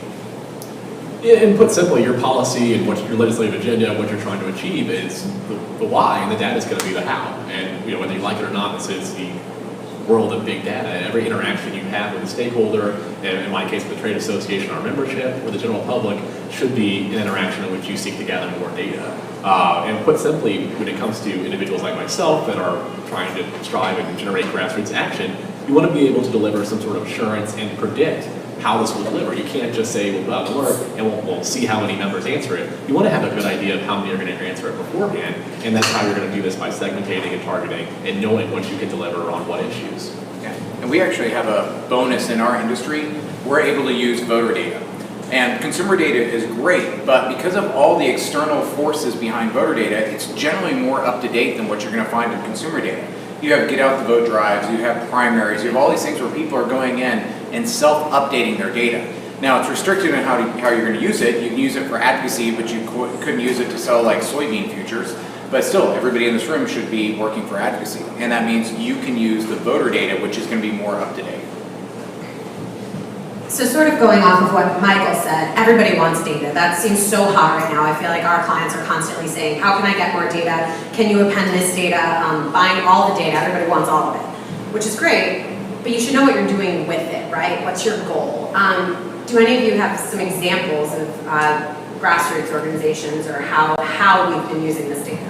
Yeah, absolutely. I think that there's two specific instances where I think I've used data effectively. We worked on a project together a year ago when I was at the American Diabetes Association, and we took all of the data which was previously siloed to the organization, whether it's membership, marketing, health and sciences, and that information along with our advocacy database, got voter data, got consumer data, put that together, processed it into the L2 system, but even going further, we ended up doing an analysis with Corey Brown and Signal and put each of our advocates into 80 different buckets. So we had different classifications. These people get their news there from this source. They have this income level, and really parsed out who our advocates were. And when we would send out messages, we knew we were going to send it to these 5 categories of people, and that would be more effective than going to this set of 5 people. If we were going to run ads for something, obviously we have limited resources in the association world, and you want to make sure that the right content is getting in front of the right people. And I think data is critical for that. That really, you get more bang for your buck if you're making intelligent decisions based off of historical patterns. When I go now and my boss says we want to do an action alert and get information out there, I have a set standard that I know I want to reach this number because past action alerts have produced this. And if we don't get there, what are we doing wrong? And I think that that's a critical piece of information, the actions, and whether it's on social media, whether it's email action, we're having to diversify with the email filters and all that information. That data is important, and some of the research that Adam just recently talked about, what channels can we go after, and how can we get in front of people, where they actually are. I'm always against the impression model and stuff like that. I want something physical where I know that people are meeting and getting the information. Yeah. And I'm not ever going to say, don't give me money to append data or do modeling for you. But you have to understand, what question are you trying to answer first? In Josh's case, they were trying to increase the number of advocates they had out there, and they did so well beyond your goal. I think you beat it by 60% or something ridiculous like that. They did a phenomenal job. But the interesting thing is, what data can be used for now? Data is never a big part of anything, but it can be a thread through many different things. For example, there's a project I'm working on where we're appending data to some folks, and then from there, that data goes into another system, phone to action in this particular case, that then blasts out the appropriate message based on party affiliation, action, all the rest. That is then come back, checked, put into the system again, and then put out to another app, the UCampaign app, which then gets people to download the app. That app then checks people within their own phone book who would likely agree with them on the issue, and then rewards those people for reaching out to create more advocates, which then sends it back to the system and does so again. And through that, again, the thread that connects all those things together is just the data. You can use it to do targeted online advertising. You can do a lot of different things with it. But the first question is, what do I want to do? Always ask that question first. In echoing the conversation here, not all of your members or stakeholders are going to care about every single issue. It's so important to tie them to issues. And so finding individuals that respond to a certain issue, there's a lot of ways to do that. There's more sophisticated tracking. It can be as simple as a survey. I mean, not everyone really likes surveys. I know I only fill one out when I'm really mad at the company that's asked me to fill it out. It's the only time I'll do it. But it's important to do that because, again, that you're tying it back to the emotion, you're tying it back to passion, and you're going to find an individual that will respond every single time that issue even starts to come up. And so tying it back that way. Well, and feeding off what you just said too, you can curb some anger from coming your direction. So a couple of examples, people are a little heated right now in politics. There was an association who was going to do an alert about the ACA. They purged all the Republicans from their list because why piss off half your membership by communicating with them improperly, telling them that you're fighting to save ACA when that's been like their life work forever. So there's an interesting way to do it. I do a lot of work with congressional offices. The congressional offices are using data to target their constituents. And there is time when they're communicating about a particular bill, they will remove people, and they don't have access to party affiliation, but they can figure out like who might be a gun owner or something else like that. And they may actually remove those people from the communication because they just don't want to generate the additional angry phone calls to their office. They're getting enough organically. And by having them tapped in that way, you do create that predictability, and you can actually get a good idea of who's going to respond to what, and kind of deliver these numbers beforehand. A lot of times when we get engaged on an issue or get involved, we want to be able to know what we can provide numbers-wise. If we're getting involved in a special election and we're trying to generate votes or we're trying to get our numbers around the polls, it's very important to be able to know what we can deliver before we actually start delivering it. It's not always possible, but again, if you have these members segmented, if you've got them in these 80 buckets, you'll get a lot more clear picture of what you can provide and when. I think that, these are some unique case studies, looking at from a holistic standpoint, running the Grassroots Network and seeing a lot of different organizations. Most people are looking at open rates, clicks, and the source of medium. Those are the three. And then it's the shotgun method. Let's just get it out to the entire database and get as much, people to take action. That's what a lot of leadership is looking at. If your numbers aren't meeting that threshold, you're going to be in your boss's office getting chewed out. Like you don't have enough action rate. But, I think explaining and getting quality and quantity is important. So, we look at certain issues and determine we want to have 1,000, 2,000 letters, form letters, there's a debate about form letters. We can sit there all day and talk about that. But for some campaigns, you have to do the form letters and get the quantity. But for other campaigns, we've sent 4 targeted messages from CEOs of banks that have a direct connection. And those numbers are equally as of value.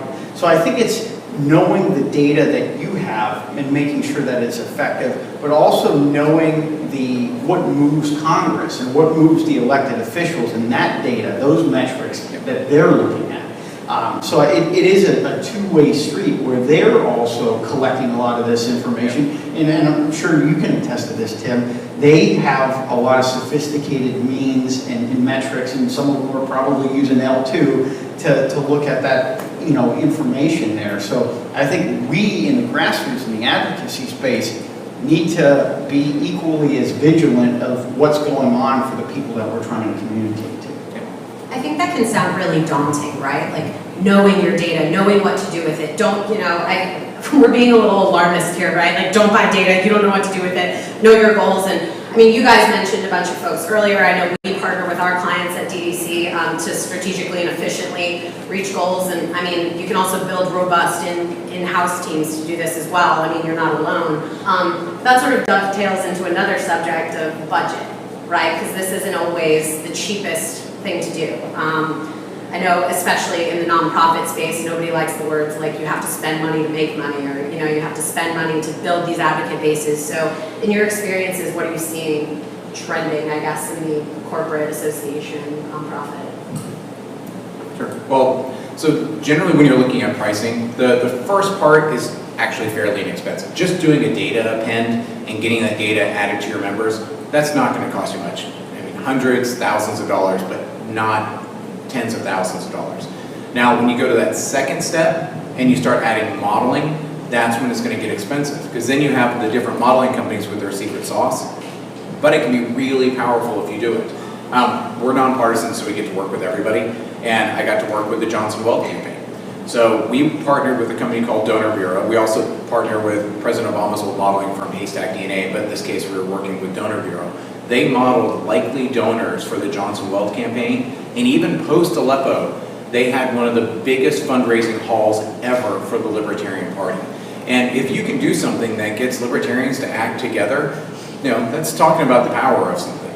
So from there, it's kind of a menu of other things that you want to ask. Emails are generally going to be a little bit more expensive, but you probably have those, and you can go to a good, strong company who can help you generate those emails organically. You can buy Twitter handles and Facebook, and you can add all that on. But just the initial append is really inexpensive, and if you have some smart people in-house, you could do that, do a lot of the processing in-house, and just look and see what you're going to find. You'd be surprised. We found people who give or go to church regularly are more likely to give to a PAC. Makes complete sense, but I never would have thought about it, that the whole tithing mentality towards PAC donations. I was working with some marijuana legalization groups, and their membership had an inordinate high number of do-it-yourself magazine subscriptions. And I was joking with the guy. I was like, hey, I thought y'all are supposed to be lazy. What's going on with this? And he's like, dude, where do you think we learned how to build all our hydroponics? And I was like, oh. So just doing that data match, you'd be surprised what you can find from it. Right. I want to say that louder for the people in the back. Look at the data you have. Before you buy 100 different sets of data, look at what you have, because chances are you've got a lot, you just maybe aren't looking at it, right? Or, bring in a partner, take a look, because there's a lot there. Yeah, I think it's important, when you do engage and get some external resources and partner, that it doesn't sit on a shelf. I mean, a lot of times you'll do a project, you'll get a fancy report, you'll have the hour-long presentation, and then nothing happens with it. Like, if you don't alter your strategy or evaluate your strategy once you use a data project, then it's for naught, and then the return on investment. And it has to be refreshed too. So if you do a project, what your results are in a given time period may change after 6 months or 12 months.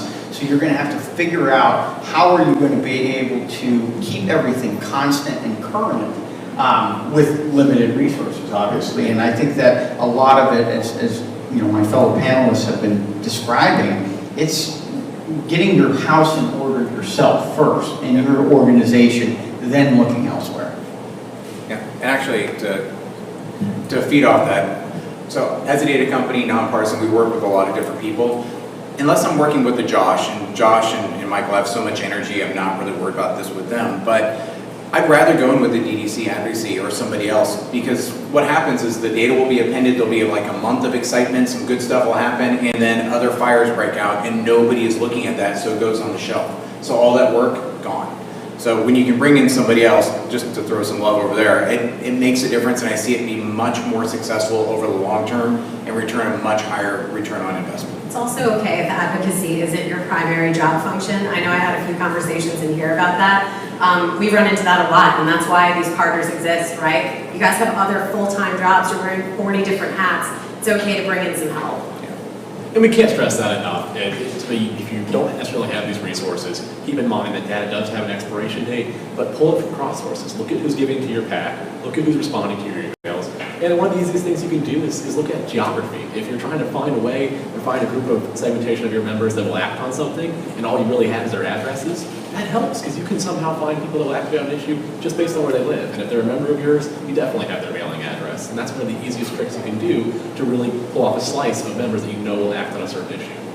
And I think that's an important point, about PAC and grassroots. There's certainly overlap there, and having the information, when it comes to finances, people are more acutely attuned to things, and they're recording more information. I think, the PAC world, if we could have that same level of intricacy in the grassroots world when it comes to data, we would be much more effective. Then again, there's an incentive to raise funds to keep the grassroots program and the advocacy program going.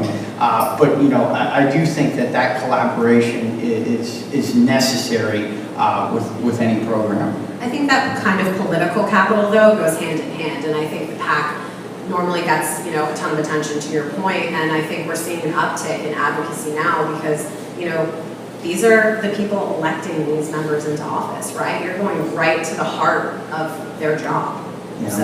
And to that point, within the organization, outside of PAC, I always talk about marketing and communications, and for any of our grassroots events, we try to get a lot of marketing and communication folks involved with it. And I personally only go to marketing and communications conferences. I think government relations is 2-3 years behind.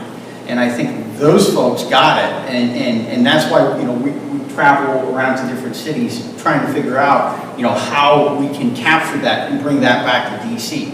A lot of Washington, as some of our panelists before mentioned, it's slow moving, and I think it's slow moving, updating with the times and getting that information. And one other thing I'll say about sources of data, I think public records. I don't think anybody, unless you did opposition research on a campaign, I don't think you have fully appreciate, what's available and what's out there. I mean, the census is just a treasure trove of information. If you're looking to build the basics and you don't have that information, well, it's out there and it's publicly available. And with the right to know, information there, you can get access to stuff that you previously couldn't a couple of years ago.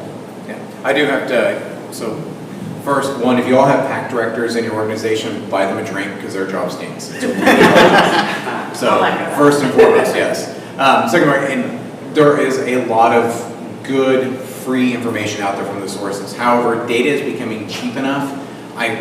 For me and my brethren in the data world, it's cheaper just to buy it from us because there's a cost for using bad data. So you want to get clean data.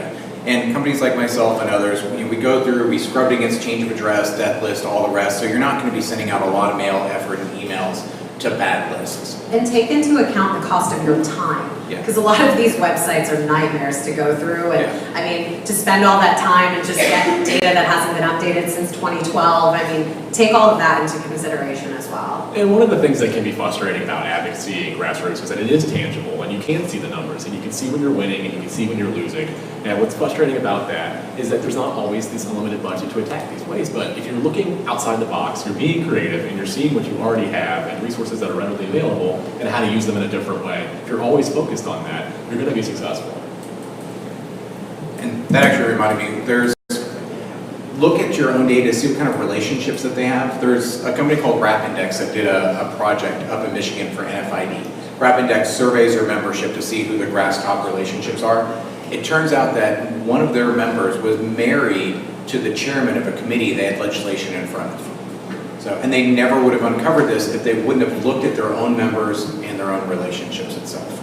So, and I do have to give a shout out to Elaine over there who does publish the directory of all the California staffers and officials. So getting to know people like that and the company know who he works with, not for, but with as a partner. Those are great companies to reach out to figure out like, all right, who are our state reps? Who are the staffers? Who do we want to get in front of?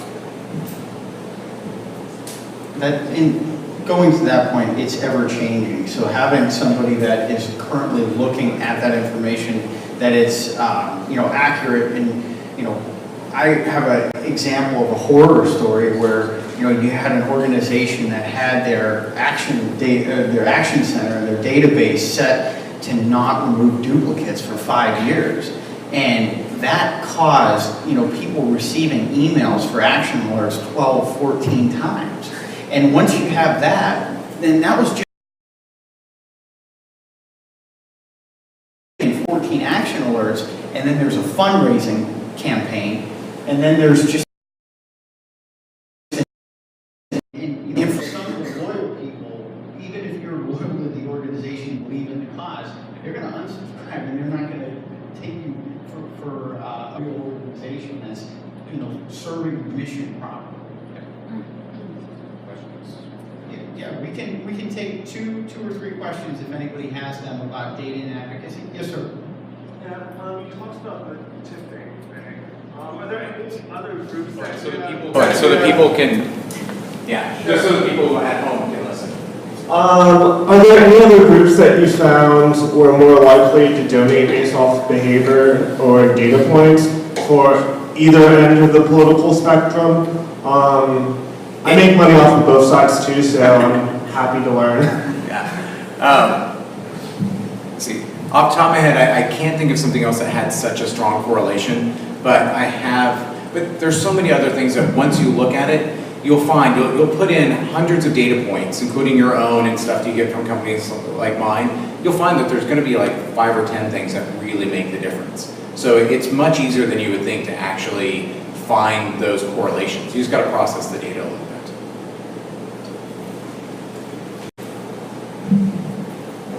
I'm just curious, because Josh, you mentioned how you look at the for-profit marketing world and try to take best practices there and bring them into Washington.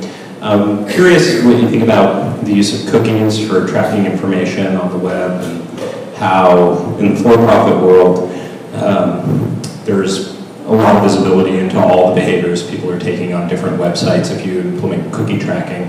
As far as I understand, there's some regulations in the public sector around how you can use cookies and whatnot. I'm curious with the evolution of PACs, how that technology is evolving, or how government-focused industries might be trying to capitalize on cookie technology. No, I think that's a very interesting point. I admittedly don't have an answer for you. I think that we're in an era right now where a lot of the technology and the regulations of that technology are not in sync.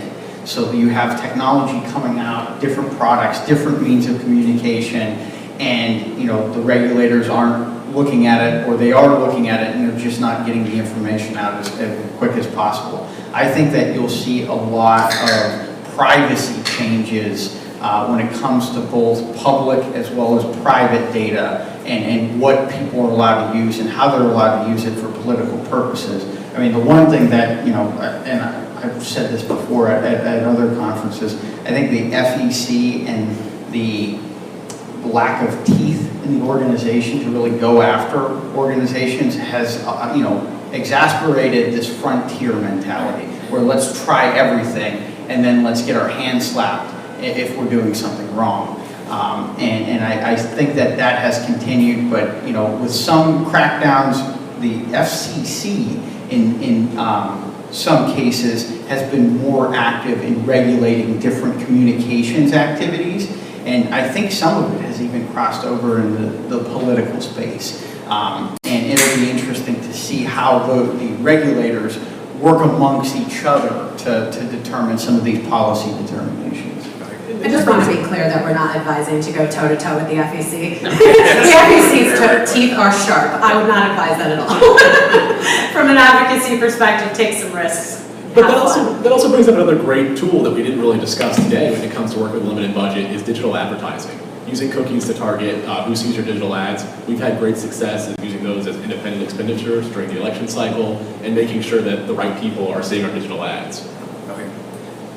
So I'm very pro-cookie. All of our data has been matched up with cookies with, I think we're like with 15 different DSPs, and it's been hugely successful in helping people reach the same audience, because it's just another way to reach that audience. Before you send out your team to go door to door, start hitting them with ads so they see you and they're more familiar, so when you knock on the door, ask them, did they see the ad, is one of the questions that you're doing.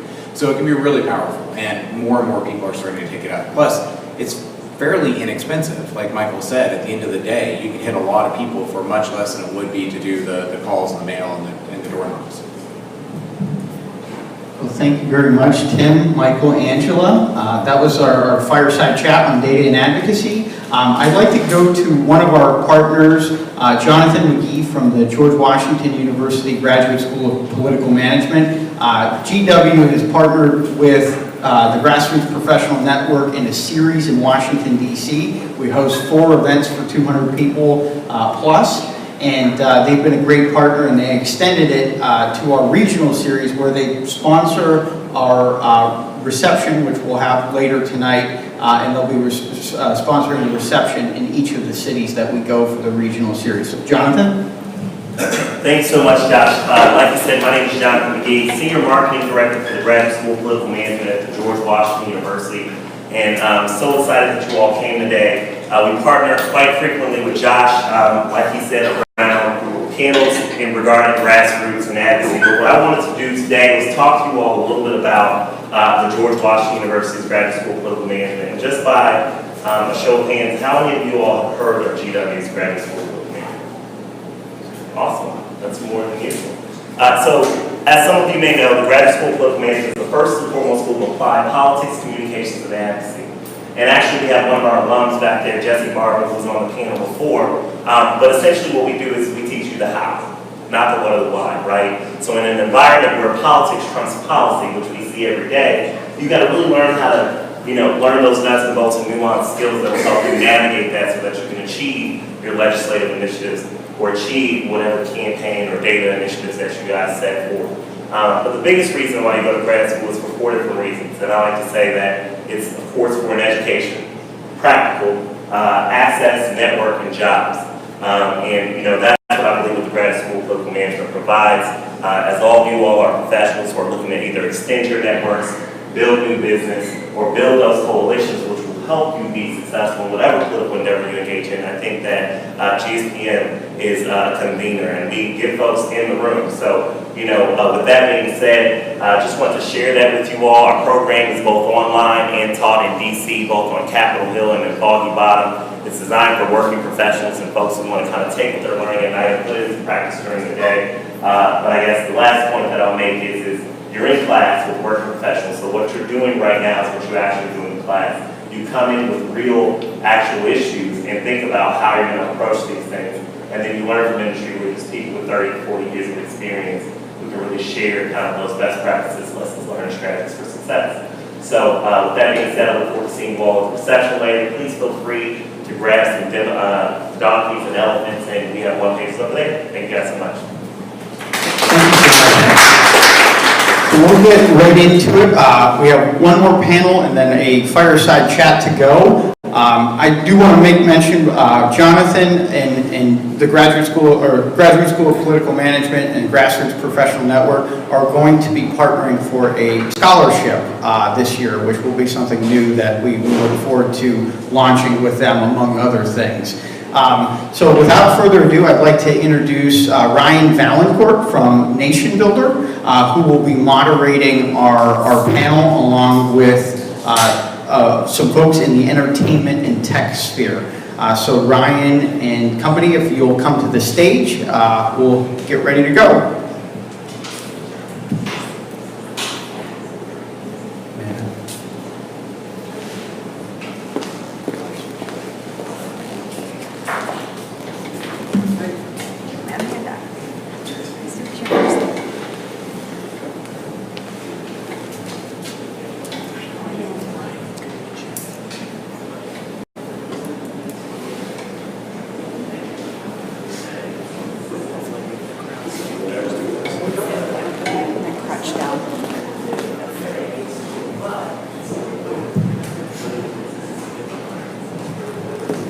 No worries.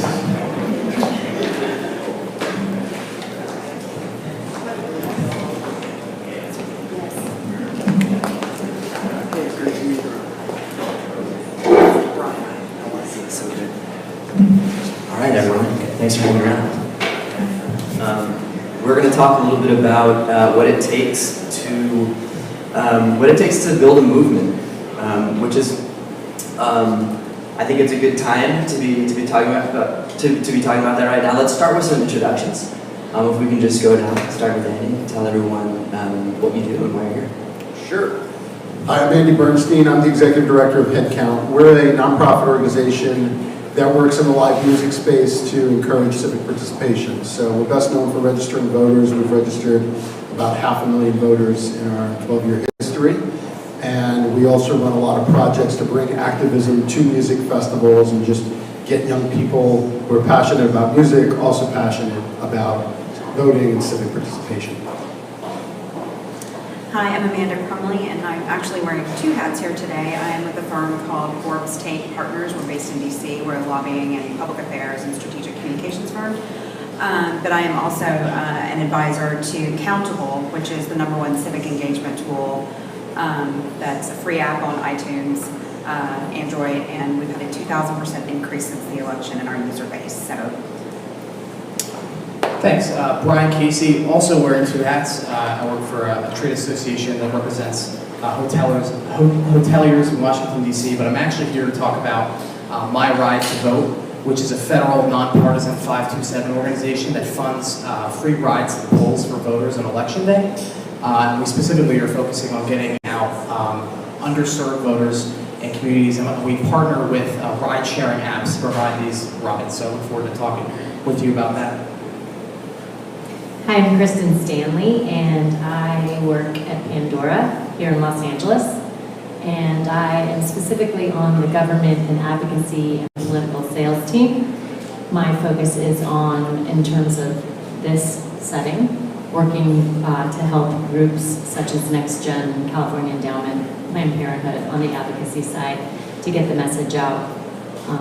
So I'm here, and I'm stoked. Awesome. Thanks everyone for being here. And again, for those of you who weren't here at the beginning, my name is Brian Valancourt. I'm the Director of Politics and Advocacy at NationBuilder, and I oversee all of our sales and biz dev in the West, including here in Los Angeles. Amanda, you mentioned at Countable seeing a 2,000% increase in, you said in... Since the inauguration. Since the inauguration. Yep. I was going to start just to sort of set the stage here. Of course, we're seeing this seeming massive rise in civic engagement and civic participation. I'm actually interested in, is it actually really, is this unprecedented? First of all, are we really seeing a sort of wave of civic participation that's sort of different? Is it really all that different than, say, the Tea Party responding to the election of Obama in 2008? So what is the evidence, if so? And also, what's different about today compared to similar instances historically? I think it is real. I think it's palpable. I went, just a quick tangent, I went the other night to go see Stephen Colbert speak over at the Television Academy, and they were talking about the rise in people actually reading and consuming news since the election as well. News readership is up, news content is up, and civic participation is up. Countable has been around since the middle of 2014. And just a very quick overview of what they do. It's a free downloadable app. They take complex legislation before Congress, they boil it down into human speak, how people speak outside of the District of Columbia, and show you the yay position, the nay position. The minute you hit yay or nay, a vote is actually registered with your member of Congress, but then you can also send an email, make a phone call, or send your member of Congress a 30-second video message.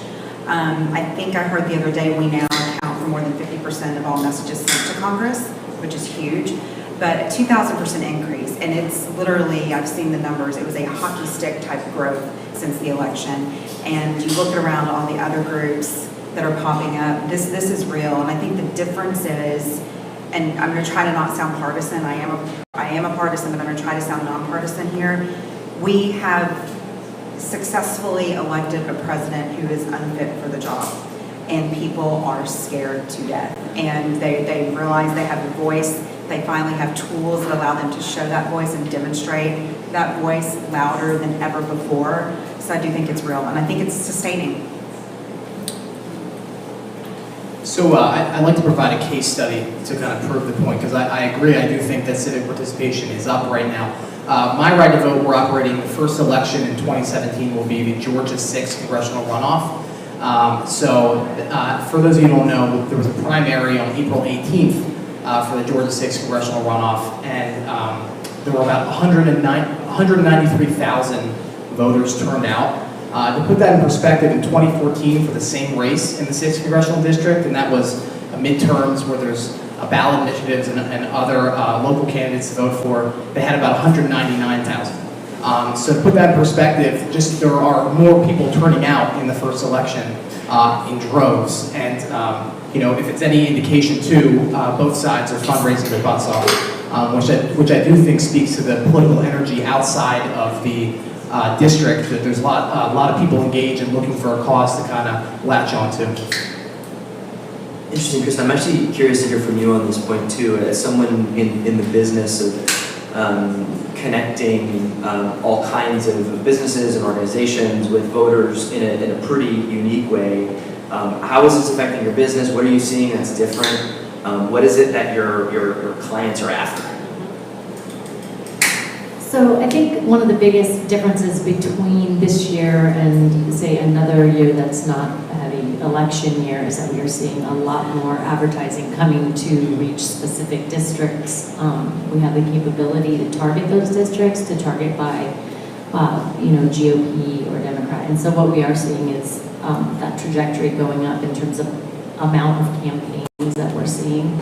So I think it does speak to the fact that, the core piece of listeners on Pandora, our sweet spot is really that 18 to 34. So we really are hyper able to target those people. And so I think that's why we're seeing the increase, which speaks to the fact that folks are getting more activated and more excited. And we've seen in the past even races that were very, very close. And the reason, not the only reason they won is because they were on Pandora, but was literally by 36,000 votes or something. And we do believe that it helps shift that opinion. Andy, are you seeing anything distinct in this landscape, just in terms of what's different about now? Is engagement really higher, and qualitatively how it's different? Yeah, anecdotally, I would say definitely. And one story I have is about a week after the election, one of our volunteers, and we volunteer network all over the country. One of our volunteers had an idea to start doing letter writing parties, writing letters to Congress away from concerts, taking all the volunteers that come to us at live music events and going somewhere else. And my feeling was, hey, if you can make it work, great. I think this has about a 2-week lifespan while everybody's amped up. Let's jump on it. Let's see what happens. So here we are in May now, and these things have just taken on a life of their own. We've done over 20 of them. They're successful in every market, and people are doing them again and again. And I personally cannot take any credit for it. Like this came from the ground up completely, and all we did was not get out of it, stay out of their way. And our volunteers, who I think are really a microcosm in that, our volunteers are mostly core music fans. They are politically engaged by nature that they've signed up for headcount, but our typical volunteer is there first and foremost because they love the music and the music community. And now they are, en masse, eager to step away from the music and really, really focus on a pretty deep level of civic engagement. So that's the anecdote I've seen. So as far as I can tell, we really are in a unique time, and it is real. People are amped up and ready to make a difference. Absolutely, and I wanted to point out one more thing. One of the previous panelists said something about how government moves slowly, but technology is moving really fast. I mean, we walk around on a day-to-day basis with a supercomputer in our hands, and people have woken up to that, are now utilizing that in real ways. But the other point I wanted to make, Countable's user base is that 18 to 34 sweet spot as well, those young people. A couple weeks ago, I went to Beverly Hills High School. I was invited there as a representative of Countable. A student there has started a Countable club. And there were probably 150 kids in this auditorium, and they get together once a week and they talk about legislation and they talk about exercising, their voice. And some of these are 16 and 17 years old. They're not even able to vote yet, but they're learning how to use their voice. And I literally got choked up, and now they're trying to spread this around to other schools. So you're seeing this civic engagement, this civic awakening happen at that young people level. It gives me hope for the future. Actually, I'm interested, Amanda, on that. How much do you think that is a response to, in that youth community, in that demographic, is that a response to, again, this unique moment where we have this particular character leading the administration, or is it a confluence of that and the technology just being such a big piece of this, right? And being that particular generation of kids in high school building clubs around technologies. The technologies of the administration is both. I think it's probably both. I will say there were a couple of young Republicans in that room. One kid proudly displaying his Trump T-shirt. He got booed several times, but so yeah, I think it's both. But I do think that the technology moving as quickly as it is, and all of these different things that have sprung up since the election that people can do from their mobile phone has really made it easy for people to get engaged. You know, I think that I have an opinion on Countable. I just think Countable is a fantastic app, and I think it stands out because I think there's a lot that isn't fantastic out there. And heck count, we get pitched on civic engagement technology all the time, and I usually come back to people and say, I think what's missing here is, why is this enjoyable? Because no one really uses an app if it doesn't improve the minute of their life that they're using the app. And there's a lot out there that would be great if everybody used it, but if it's not fun, it's going to go away. And I think what Countable has done, if you don't have it, I strongly encourage you getting it, is it just kind of throws the stuff at you in little morsels. And it's actually interesting to know what your congressman is voting on each week. And right now, when you feel like there's so much at stake, it's pretty darn fascinating. And I think what Countable has done really well is just sort of push that out there and made it really easy to consume, where it's actually, I'm reading it not because I feel obligated to do it, I'm reading it and engaging with it because it is making that minute of my life more interesting.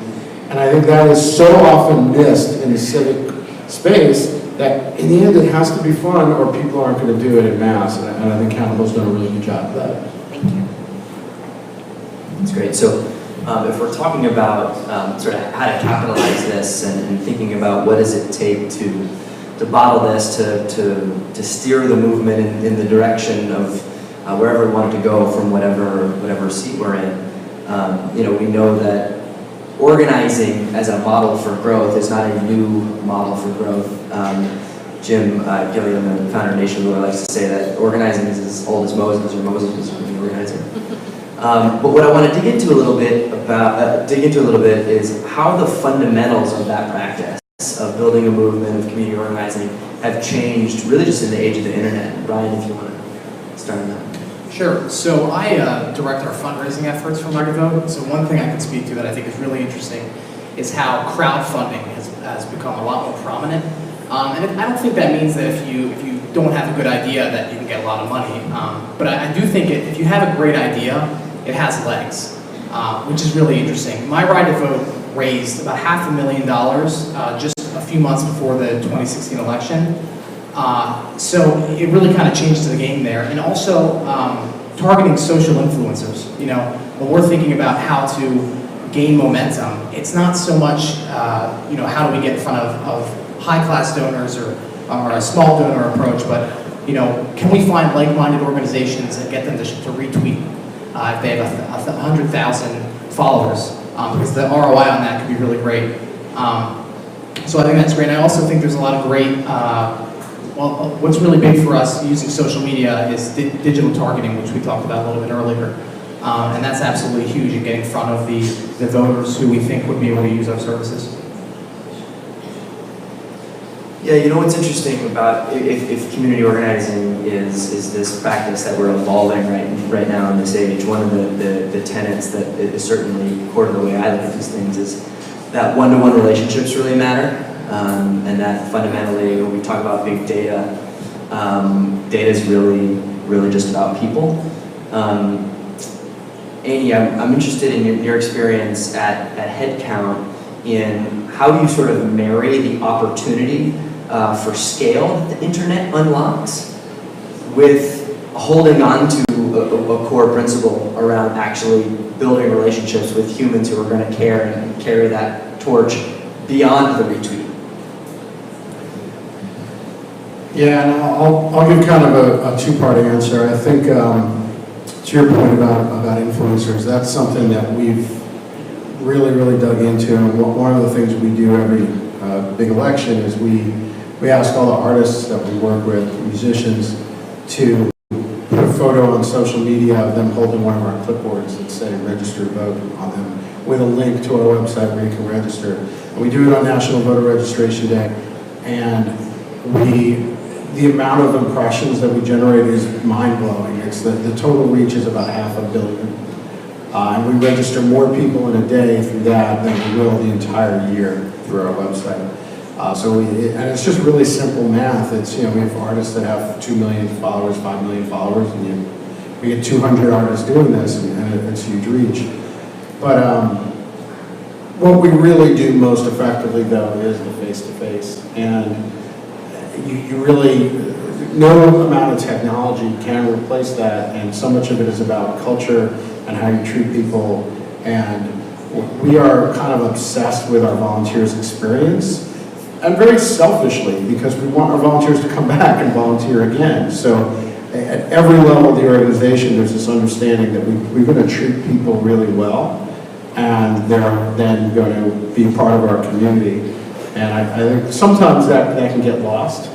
And you hear a lot of horror stories about like volunteers at campaigns, and just it's not a good experience. And to me, it's unbelievable. It's like people are working for you for free, and you don't treat them well. Like, how is it even possible? But it happens all the time. So sometimes it just starts with the most human of values is integral to building any organization or movement. All right, I see you nodding over there. Me? No, I see you. Yeah, I mean, I guess to touch on your point about, face-to-face and being local, one thing that's been absolutely instrumental for my right to vote has been forming partnerships at the grassroots level with local organizations to really do a lot of the field and the canvassing on this stuff. And so in Georgia, it's the New Georgia Project. They're responsible for registering over 5,000 new voters in the 6th Congressional District alone. And we're hoping to kind of replicate these partnerships with every area, because I think when it was first implemented, perhaps that was overlooked a little bit in how we really are going to have to work with these local communities and organizations if we're actually going to be effective in reaching the people and to educate them on the app and essentially get them to utilize the service. Got it. So are you saying sort of at the outset of that program, maybe what was taken for granted, that having a good message and a good product and a campaign was going to be enough to drive participation, and it turned out that it was, just the relationships with people who had that emotional buy-in locally that actually made the difference? Yeah, ultimately it's working with without the partnerships with local civic engagement and voter registration organizations, our operation really is not successful. And did you say that in the project, I think when you were talking before, that some of those partnerships are like with the ride-sharing services, for example, is that right? Yes. Can you talk a little bit about their role in the project? Sure. So essentially, the rides that we provide are through ride-sharing apps, like Uber, for example. Essentially, how we provide the rides is we offer codes through the ride-sharing apps. So, they'll geofence the district. And then what we'll do is we'll actually engage in an inbound text message conversation with potential voters and share a ride-sharing code with them for them to utilize for a free ride on Election Day. Got it. It sounds like kind of like that perfect marriage of new high tech, but also tied back to that core principle, that local grassroots engagement.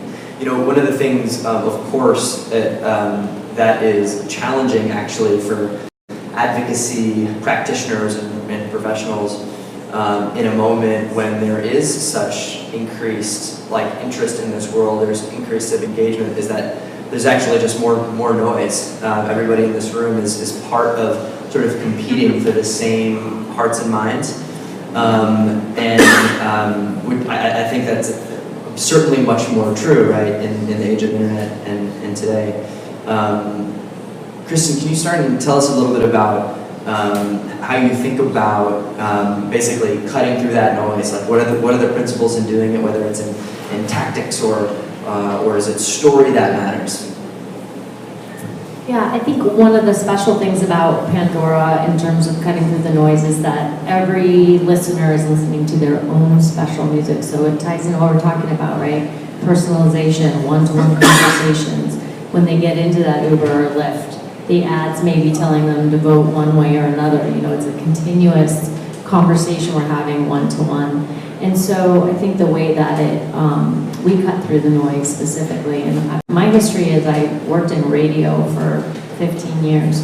So that message was broadcast, right? And that's obviously never going to go away. However, that's where the noise really lives. So the personalization, the one-to-one conversation, us knowing that whoever's listening is listening from this zip code and is registered as a Democrat and is 24 years old or 72 years old, we know all these things. And so it's less noisy. You know, there's only one commercial every 20 minutes or so. And those commercials are so specifically targeted to that person that it feels more personal. There's that engagement. But I think it's really cool how all of us tie into one another and could really work well together, you know, with utilizing our targeting and all of our tools. So hopefully we can do that. No, I think that's a great point. I think another thing, and in my day job at Forbes Tate Partners, I do message development and storytelling and communications, and I think the number one way for any individual or brand or organization to cut through the noise is to actually have a compelling and authentic story to tell. And if we look at this past election cycle, the person that I wanted to win never had a compelling message and was too reliant on data. And you can have all the data in the world and all the technology in the world, but if you have a crappy message or no message, you're not going to break through that noise. I'd just like to say one thing. I think it's also important, we're talking about all the data points that we have. You know, we sit on 1 billion data points a day, literally, and we all have all this information. But I think one of the other issues that resulted in, you know, the winning of the person sitting in the White House now is because that message, whether it was loud and clear or not, it was being told to just a certain group of people. And I think while we have the capability to target, we shouldn't always just be targeting for who we think it is. You know, we need to target some and then also reach out to everybody.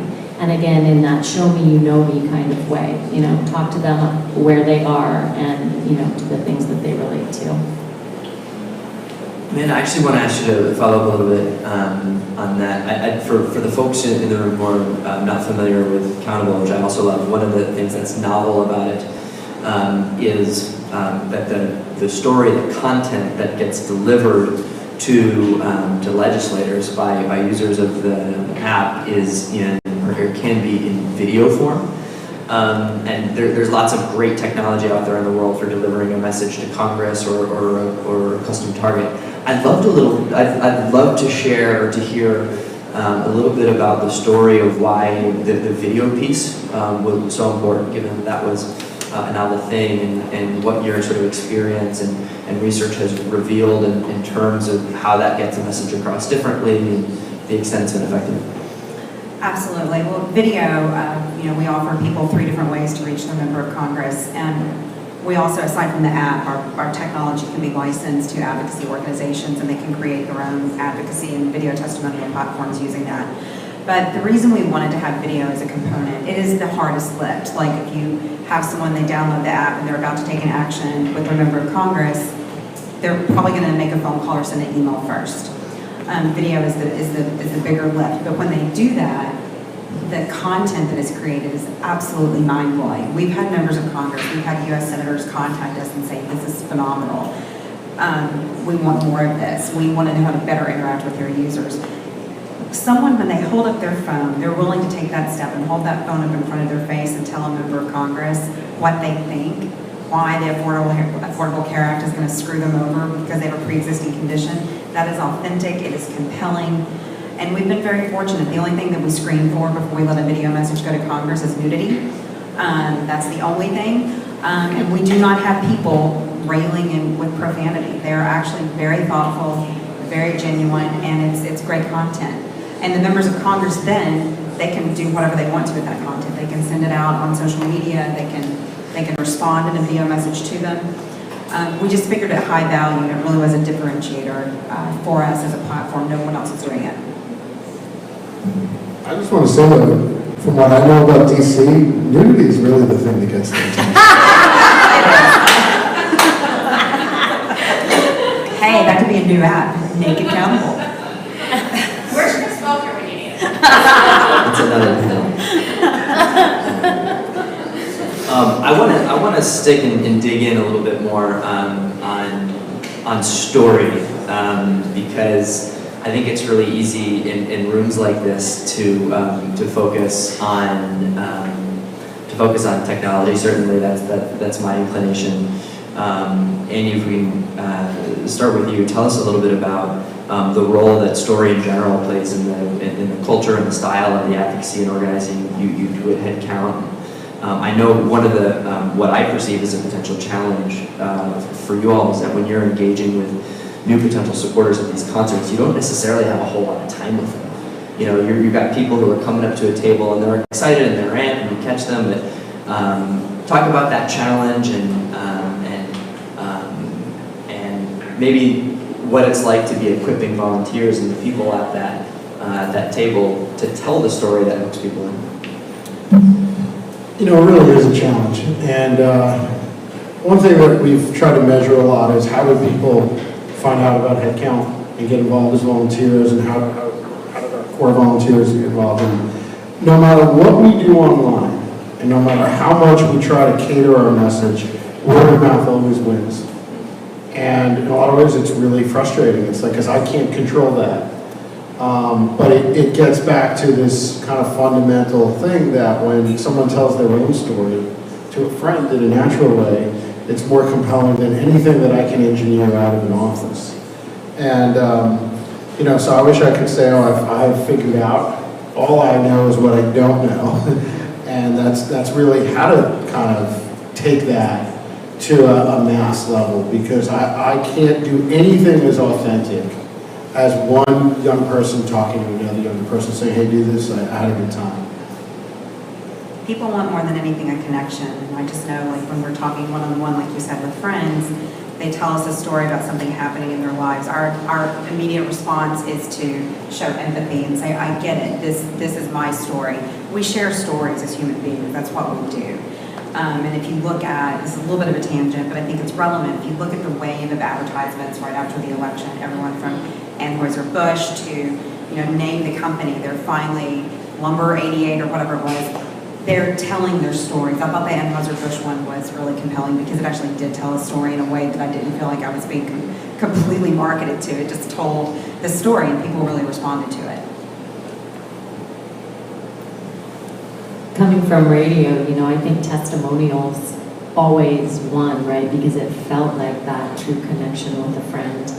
And recently I have a really good friend who was diagnosed with breast cancer at Planned Parenthood. And she has now become a spokesperson for Planned Parenthood to talk about how it saved her life. And I just think, again, that idea, that story, that connection of real people. You can see that video soon on Pandora. I guess to add with the storytelling piece, this isn't meta by any means, but something I've experienced, especially in DC, is how a lot of groups still haven't figured out how to make their stories simple. You know, just long fundraising emails, long calls to action. I mean, I think we talked about it earlier. People are likely, you know, 1 in 5 people will open the email if you're lucky. So how are you gonna hook them in with a compelling, concise message? And I think it's a challenge. I mean, I know my first reaction is always to write more, not less. So again, not meta by any means, but I think it's you're not going to have successful calls to action or fundraising emails or compelling stories if you can't be concise and simple. Less is more. Less is more. Love it. One of my, I thought one of the most fascinating pieces of the earlier panel today on autonomous vehicles was sort of digging into the dynamics of basically opportunity that is in the marketplace right now for practitioners in the advocacy space. Whether you are a vendor like me or you are someone who is like Andy trying to take advantage of this rise in civic participation. I'd like everybody just to talk about the unique opportunity here and what's at stake in this moment. Kristen, if you want to start at the end. Sorry, the opportunity with the cars, or do you mean in general? No, I Okay, mean, sorry. sorry, I mean the opportunity right now to take advantage of all of the interest in being civically engaged. Yeah. I mean, on a personal level, I find it beautiful and powerful. I'm a mom to a 13-year-old and an 8-year-old, and so I see them getting activated and excited to help change the world, which I never felt that way at 13. So I find that opportunity amazing to reach out to these kids in a powerful way. I think that, you know, it's true. Has culminated with a reality star being our president, and he's not capable of doing the job, in my humble opinion. And I hope the opportunity for me right now is for people to understand that there's something else aside from celebrity to worship, like worship your own power and ability to make change. Did that make sense, Shannon? It makes sense. Okay, good. Not my most eloquent comment, but I got you. I'll be a little bit of a downer here, just to test it. I think right now what's happening is every day there's something in the news that's like mind-blowing, and we really don't know how this is going to end. But it can't really sustain where there's this level of sort of collision and tension every day. And I think what's going to happen is that 52 votes in the Senate is just going to start prevailing, and it's going to become very clear that there is nothing Democrats can do to stop Trump. They just don't have the votes. And you may see nuclear option across all legislation, all these things that could happen. And the result is going to be a lot of people who are engaged right now who feel amped up are like, why bother? And that is a really, just from a civic participation standpoint, a really, really scary idea. And one thing that I've observed, I was at a talk at a music conference this week, and I wanted to talk about musicians' resistance to Trump, because that's what I felt like the audience would want to hear about. And I started doing some research, and boy, was it thin. There was not a lot. And it's like, wow, musicians are kind of sitting out right now. And I have some theories why. I think musicians are like geniuses built in when it comes to like feeling culture and what's going to happen next. And intuitively, I think a lot of musicians know right now that this isn't their time. This isn't the right time for them to speak. And what I wonder is, and I think what happens in DC is going to have a lot to do with it, is like, is there going to be that time? Or is a darker period coming? And we just don't know. I also feel like musicians are a bit shell-shocked. I mean, listen to Katy Perry's last song. She's like still crying about Hillary not winning, and rightfully so. But and I also think that there's an epidemic. I feel that way a little bit when I get an email to donate money. I think, well, I donated so much to Hillary or Bernie or whatever it was, and so I also feel a little jaded. So I appreciate your perspective. I don't like it. I don't want to hear that. I want to hear like, yay, everything's getting better and somehow it's all going to work out. But I appreciate it. But I do think that it's an epidemic, and musicians are still a bit shell-shocked as well as actors. And I agree with you too. They're pulling back a little to wait to see what happens. So if the underlying risk that you're getting at there is that this wave of civic participation is a tsunami that's going to be followed by the same despondent, sour, hopeless seas. Like, for someone in your seat, like, can you prepare for that? Like, strategically, what do you do now to hedge against that as a risk, to make sure you're capturing everything that you can from that, and the people, the supporters that come into your community, you have some degree of influence in them, like that not happening. You can recruit more people that listen to Pandora. You may not know this, but you guys donated a huge amount of media to us. Of course I knew. Okay. Yeah. And very generous, and we're very, very grateful. I tell you, I mean, a lot of lost sleep over that question, and trying to, like, going into this year feeling like we had to do something big. We had to do something that felt very big and something that felt like a reaction to the Trump presidency, but nonpartisan. And I spent literally every day this year trying to figure out what that was. Meanwhile, we were doing a Vote Local campaign and getting that going, which we felt was an answer, if not the answer. And through this journey this year, what we are discovering is the Vote Local campaign has way more legs and relevance than we ever imagined, and that people do view local voting as the Trump presidency and relate it very much so. And that was a relief. Sometimes we just fall ass backwards into being better than we thought we were. And I've realized just very recently to double and triple and quadruple down on that because it's working and people do feel some hope when they feel like they can influence something locally. It just makes a lot of sense to them.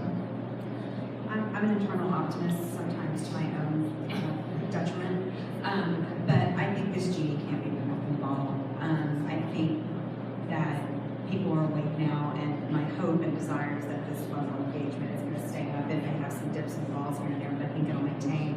One thing that we struggle with at Accountable, we think about it a lot, we actually have a Slack channel called Operation Smile, because a lot of bad stuff is happening in Congress right now, so we know when we send out, notifications, remember Congress is about to vote. Like it's going to be something bad, right? And so we don't want this churn where people are like, oh God, I can't take another crappy vote on something that I don't support. So we try to, without marring the news in any way, we think about a lot. How do we continue to keep people engaged by not just being Debbie Downer all day? Like, here's another bad vote. Take action. Cool. We're going to do one more, and then we'll throw out for a little bit of questions. I don't want to end necessarily on this downer note, but in the vein of offering a little bit of advice based on your experience to our audience out there who is thinking about this right now and trying to figure out how to start new advocacy campaigns, iterate the ones that they're working on. If you could advise people on what mistake not to make. I can go first. I think I kind of already spoke to this, but I think try not to be too targeted. We have the capability to do it. I think it does injure us in a lot of ways. Target, but also make sure that you're telling everybody, because you never know who's ready to turn or who you can be evangelizing to at any given moment. I think it's important to talk to everybody. I think be cognizant of the channels of communication you're using and find the best one given your particular campaign, or especially for the organizations, the companies and associations here. I happen to think that email is just going crazy lately, and that we have to find more creative ways to reach people. So this is a pitch for the text people here who are vendors. Yeah. So you're welcome. I need a T-shirt. Right. So yeah, finding ways, and it's going to be unique to your organization, and finding out what your members or clients are, what channels you can effectively meet them at. Got it. So quick pause. So what we have is don't over-target at risk of your story not capturing an audience that you wouldn't have known was receptive to it. And then also be creative. Don't slam people with email, because that's the gun that you have. Use this opportunity to innovate a little bit. Have a story, know your message, and use some authentic voices and some real people. For the love of God, stop asking for money. It's a sickness, certainly in the left. It's not okay to always ask for money. It is rude. It is annoying. And if your data says that 4% of people gave you money, 96% of people said no and probably like you less right now. And might not go for it. So maybe do some data analytics on that. That's so good. It reminds me, I talk to people all the time. They're like, well, my email email open rate is like 19%. So like, you know, industry standard, not so bad. Well, you mean 4 out of 5 people never open your email. You should reconsider like sending an email. And also make sure you're focusing on being cognizant of the story period. Thanks everyone. We're gonna toss it out for some questions.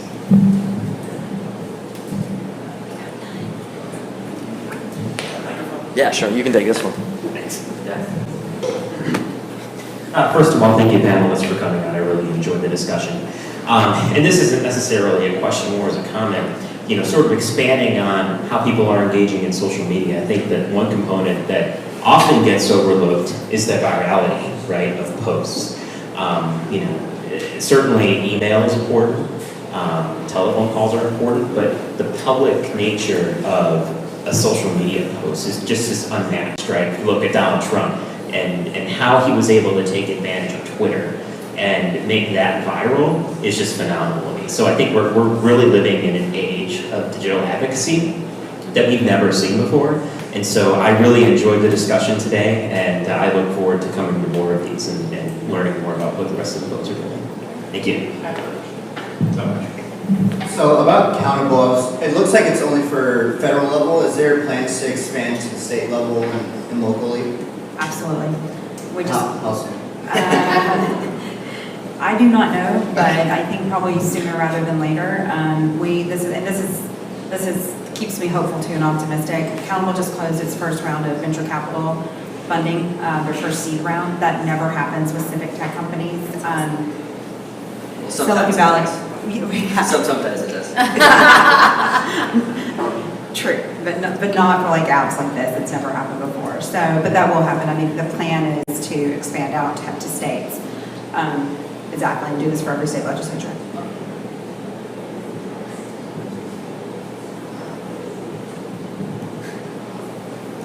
I'll just ask a quick question. So, from the automated vehicles discussion, like we either are headed towards whether it's a utopia or dystopia, probably depends on where you're sitting, where like everything is automated and maybe nobody gets to drive anymore except recreationally, and that has all of these, you know, kind of, there isn't a policy area that isn't affected by something like that. And so, but nothing is concrete. Like all of that policy is sort of happening in these like hodgepodge ways, and some of it's not policy, and lots of it's private industry, and just things are happening. And so when you think about advocacy, and this may be too much of a downer note, so I'm going to Andy to start so we can end on how I think about like where all the advocacy is going, like we're so focused right now on the things that are directly in front of us and are terrifying. When I think I got like 2 things on my Accountable app while we were sitting here. That like the things that are really changing the world, again, in ways that might be utopic or dystopic, we're not focused on in any way, shape, or form. So I'm wondering if there's any ideas or any thought about how to, like, while this energy level is really high, whether it stays really high or not, if there's a way to make it a tiny bit less like shiny object directly in front of me, or actually more likely like right behind me. Like I'm getting angry about a thing that just happened. I might be focused on a thing that's happening like tomorrow, but the big forces that are actually shifting the world are nowhere on the radar of any of this advocacy or civic tech. I'm wondering if you have any thoughts about that. Wow. Deep thoughts. Yeah, that's a hard one. Like, I think one of the challenges that we face all the time is what are kids, you know, now really thinking about. Millennials get painted a certain way, and there's a real interest in, I think, the advocacy community to say, hey, that's not true.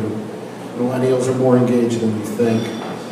And my feeling on all this has been is this is a meaningless debate. Like there is a lot of apathy among millennials, and denying that doesn't get you anywhere. And then there are some who are bucking the trend.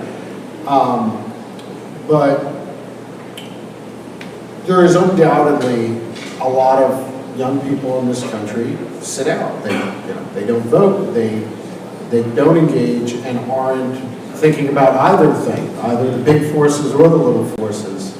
And what will ultimately really engage millennials? Is it things getting a lot worse? Is it war? Is it all the fantastically horrible things that could happen? Hopefully not, but I think the question that we grapple with is what is really going to get a young person to motivate in the way they haven't before. And anybody who tells you they figured out the answer to that is probably full of it, although if they seem that they know something, please send them to me, because we have not figured it out.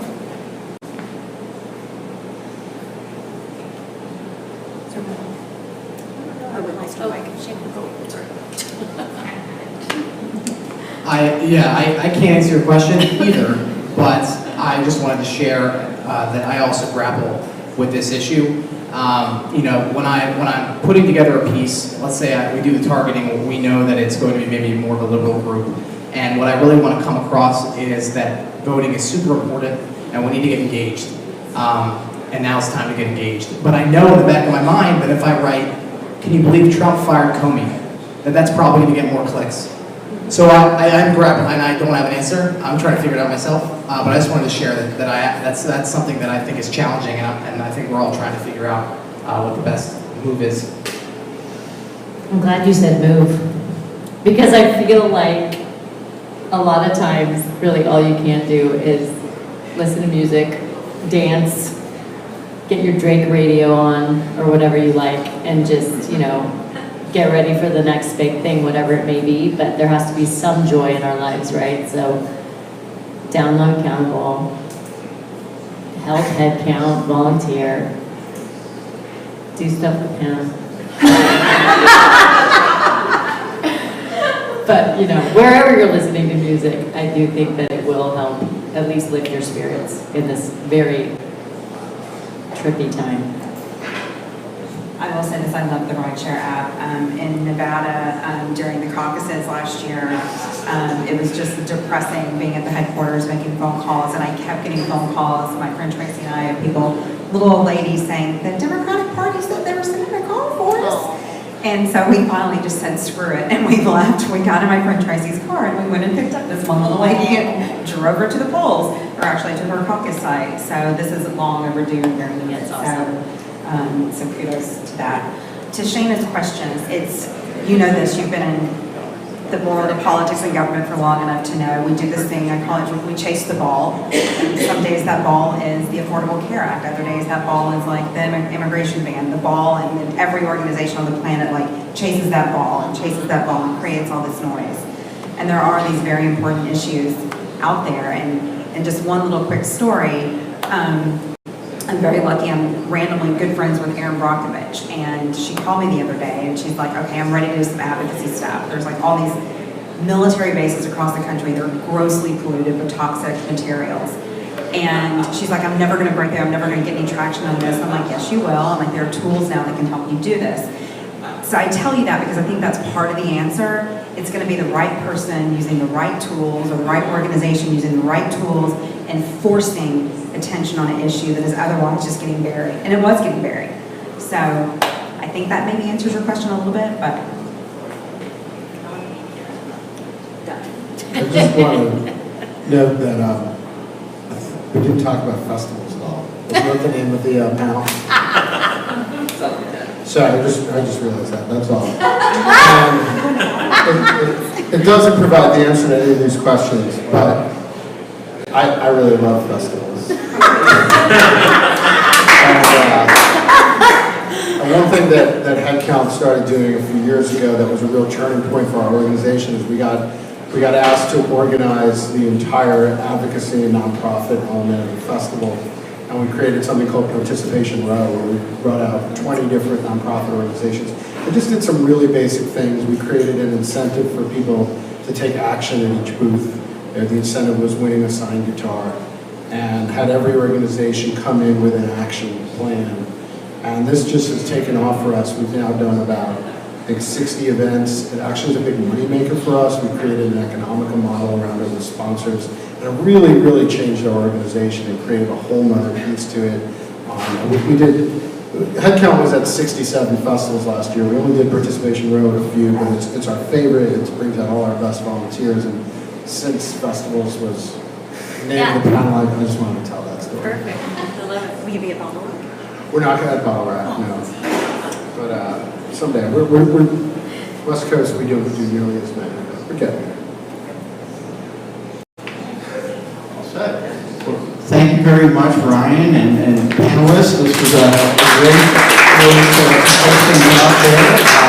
We're going to do one more segment. Our final partner is Joe Conti from Hustle comes and gets ready. I do want to take a moment to kind of give you a brief synopsis of the Grassroots Professional Network. I know some of you, this is your first encounter with us. We are a nonprofit organization. We largely do stuff out of Washington, D.C. All of our events in D.C. are entirely free.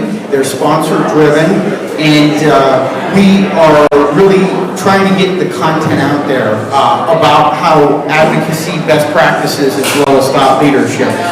So I'd like to turn things over to Joe and I. We're going to talk about mobile advocacy and close things off. And if I could get everybody to quiet down back there just a little bit. We want to finish this on a strong note. Thank you very much. Joe? It's going to take a little bit.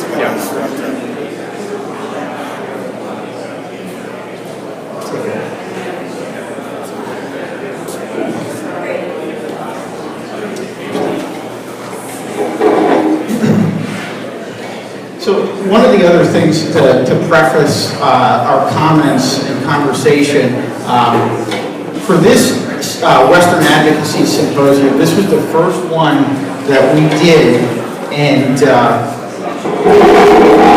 really we used two innovative tools. One being Swell Fundraising, which we've partnered with them in the past in Washington, D.C. For an event, in their launch event. And that was the registration mechanism that you went through. So I would encourage you to check them out. Also, one of our newest partners, Hustle, we sent out 25 text messages. You may have thought you were getting an individual text message from me yesterday, but we were using an innovative tool. And Joe's here to talk a little bit about that tool, and then, of course, advocacy using mobile technology in general. Joe? Thank you.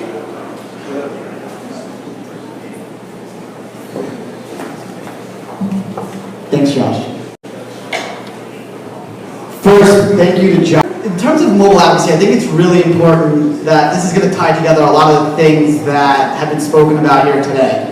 So we started talking about automation, and then we talked about data, and then movement building.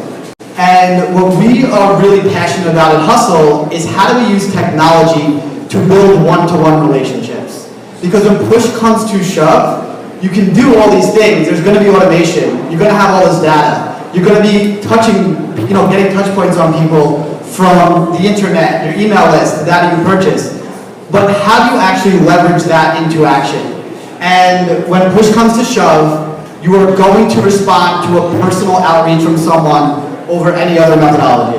And what I want to share with you here now is some of the things that we've learned from Hustle over the year and a half plus that we've been helping organizations scale how they're one-to-one communicating with their audience. So this is a stat that I want to let sink in. 66 times more effective text messaging versus versus your traditional outreach mediums. How do we derive that number? It's twofold. So one, you can reach 30 times more people in the same amount of time than you would take the phone bank, Canvas, things like that. And then additionally, you get 2.2 times of response rate over text message versus the other mediums. And think about what a text message is. So 94% is what the average that our system is showing that gets open. When someone sends you a text message, you are going to read it. If you want to get your friends to go to the movie, you're not going to go and post on Facebook hoping that they happen to see your Facebook post and then go to the movie with you. You're going to send them a text message. And if you start to think about the people you have in your database and the data that you've gone ahead and know that they care about this issue and why, you can make appeals to them that actually connect with their identity. Right, the phone, your cell phone is a piece of your identity. You're going to go ahead and you want to ask them questions. hey, we have a bill that's important. Can you go ahead and do this thing for us? Yes? Great. Here's how you want to do that. No? Cool. How can we go ahead and get you to engage with us in a way that's exciting for you? Right? Take all these things that are at our disposal and think about how do we create excitement for the people in our network to act as advocates on our behalf. Quick backstory, before I got into the political tech space, I was a lobbyist. I used to work the halls of Albany up in New York State, which I have stories to share for days on that. And I came from the campaign world, so I thought of lobbying as a campaign, right? How do I go ahead and get the people, your legislators become your constituents, right? How do you go ahead and build coalitions? And this was in 2011, so we didn't have a lot of the awesome technology to activate a bunch of people at scale. But now, if you think about what these tools have, right, it's not enough for me to go knock on a legislator's door and say, hey, this is a bill that's important to your constituents. You need your constituents of that district telling the legislators that that's important. So they know they're getting it from the stakeholders and they're getting it from the people in their district. And if you can combine the ability to do those two things, which a tool like Hustle will allow you to do, you can go ahead and actually build the coalitions and get the outcomes that you desire for your clients, for the issues that you're passionate about. Which leads me to a really exciting thing that we are releasing next week. And this is the ability to ask people to call their legislators through the tool. Not only that, when people click on call, it generates a phone number that tracks if they actually made said phone call. So obviously, closing the loop is a key thing to any ask, and most of the time when you make an ask, it ends up in an ether. But with this new tool, specifically designed with moving legislation, we all know phone calls matters. Legislators are tracking that. You're going to be able to go ahead and verify whether or not this actually happened. And the other really exciting thing I've seen with Hustle is people are working their supporters up the ladder of engagement by giving them the ability to send messages, to craft them, right? So tools like NationBuilder, you're going to go ahead and you're going to build your database, you're going to get your people in. Once you have your people and your supporters, what do you do with them? Well, one thing we've seen a lot of organizations do is actively recruit hustlers. And people are genuinely excited to know that, wow, I have a phone number connected with this organization. What's a phone number? Another piece of identity, right? So mobile, again, it's about reaching people where they are. It's about being an intimate part of their life.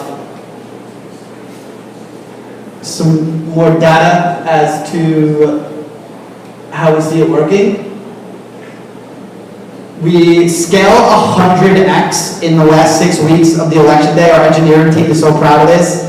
So we sent 5 million, so if we scaled 100x, I think we were sending 50,000. Would that be, my math could be wrong? 50,000. And we scaled and did not go down. Our engineers, I don't know. I liked math, but I did not major in it, excuse me.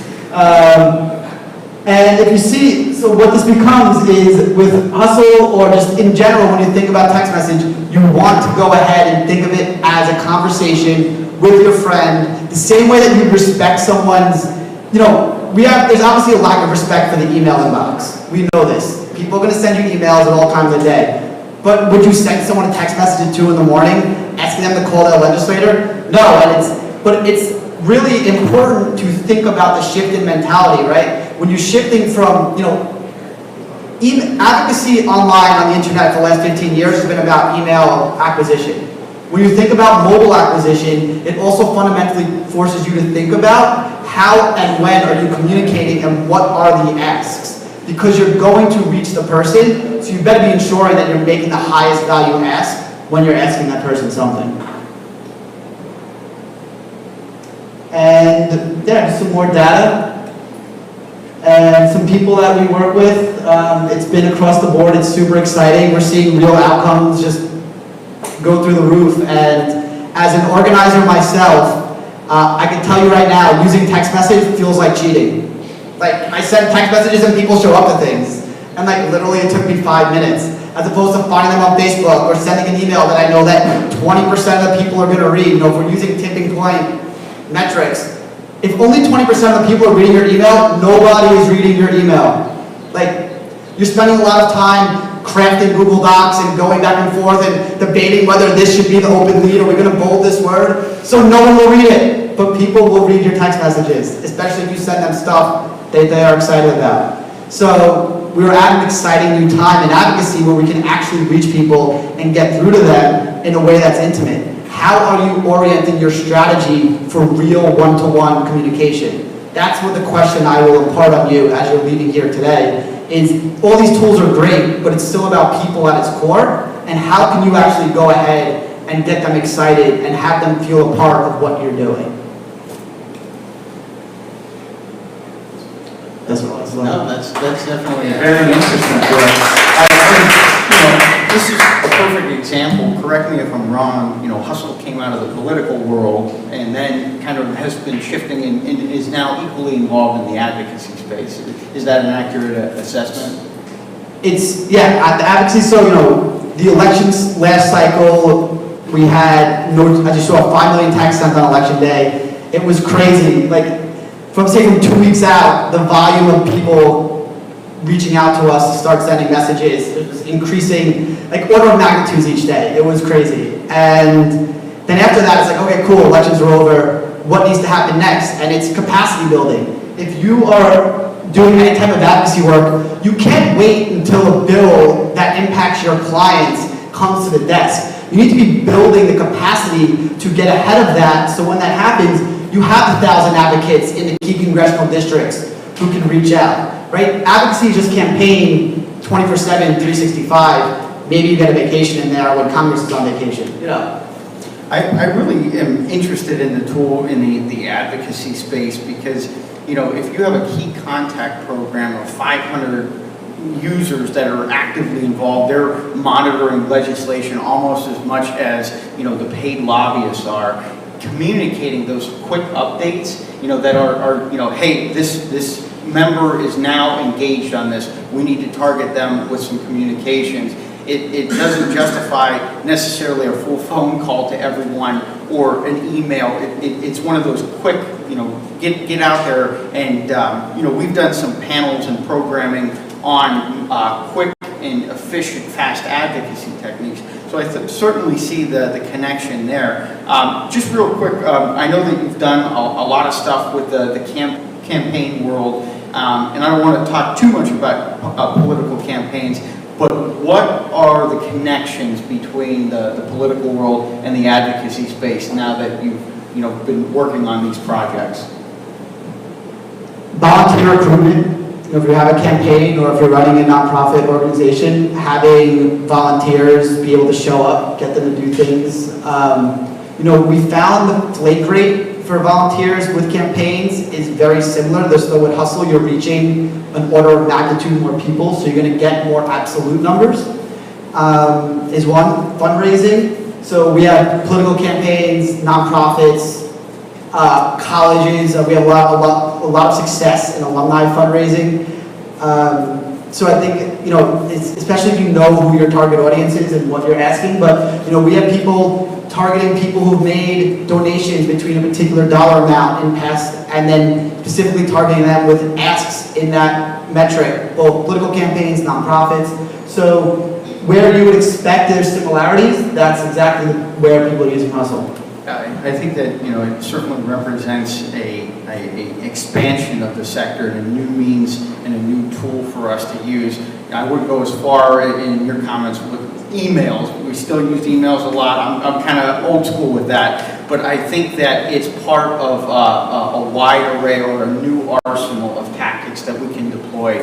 And I think that one of the things that GPN strives for is, and I mentioned in my comments, the right communication at the right time for the right segment of people. Thank you very much, Joe. I think that that's very interesting, and keep hustling. So and I was going to say, we're such hustlers. There's 5 of us here today. If you guys have questions, come find us. We love talking text messaging and anything fun in general, actually. So yes, come find us. I think they're going to strike that pun that I just made from the live stream or the recording, because that was not very good. But With that, I'd like to thank everybody for attending this. I know we had over a dozen people come from Washington, D.C. and other places for this. This was the first Western Advocacy Symposium. A few people I want to thank in particular, Chris Riflin of NationBuilder. He really was the general of all the logistics here and made this possible. I hope Chris enjoyed it and will have us back next year for the second annual Western Advocacy Symposium. NationBuilder was fantastic to work with, and Ryan, same thing with organizing everything there. I would like to again thank our full list of sponsors: NationBuilder, Hustle, Roboleski Research, DDC Public Affairs, L2, the George Washington School and Graduate School of Political Management, Swell Fundraising, Phone to Action, The Hill, LinkedIn, and Campaigns and Elections. And then, of course, for our live stream, courtesy of Broadnet. And just as a reminder, 3 CAE credits are available for this. So if you are pursuing your certificate or Certified Association Executive certification, you can get those credits for this seminar. We will be headed to the LA Athletic Club, the Olympic Room. The address for that is 431 West 7th Street. Our event will be from 6 p.m. to 8 p.m. with beer, wine, and past hors d'oeuvres. So we hope you will join us for that.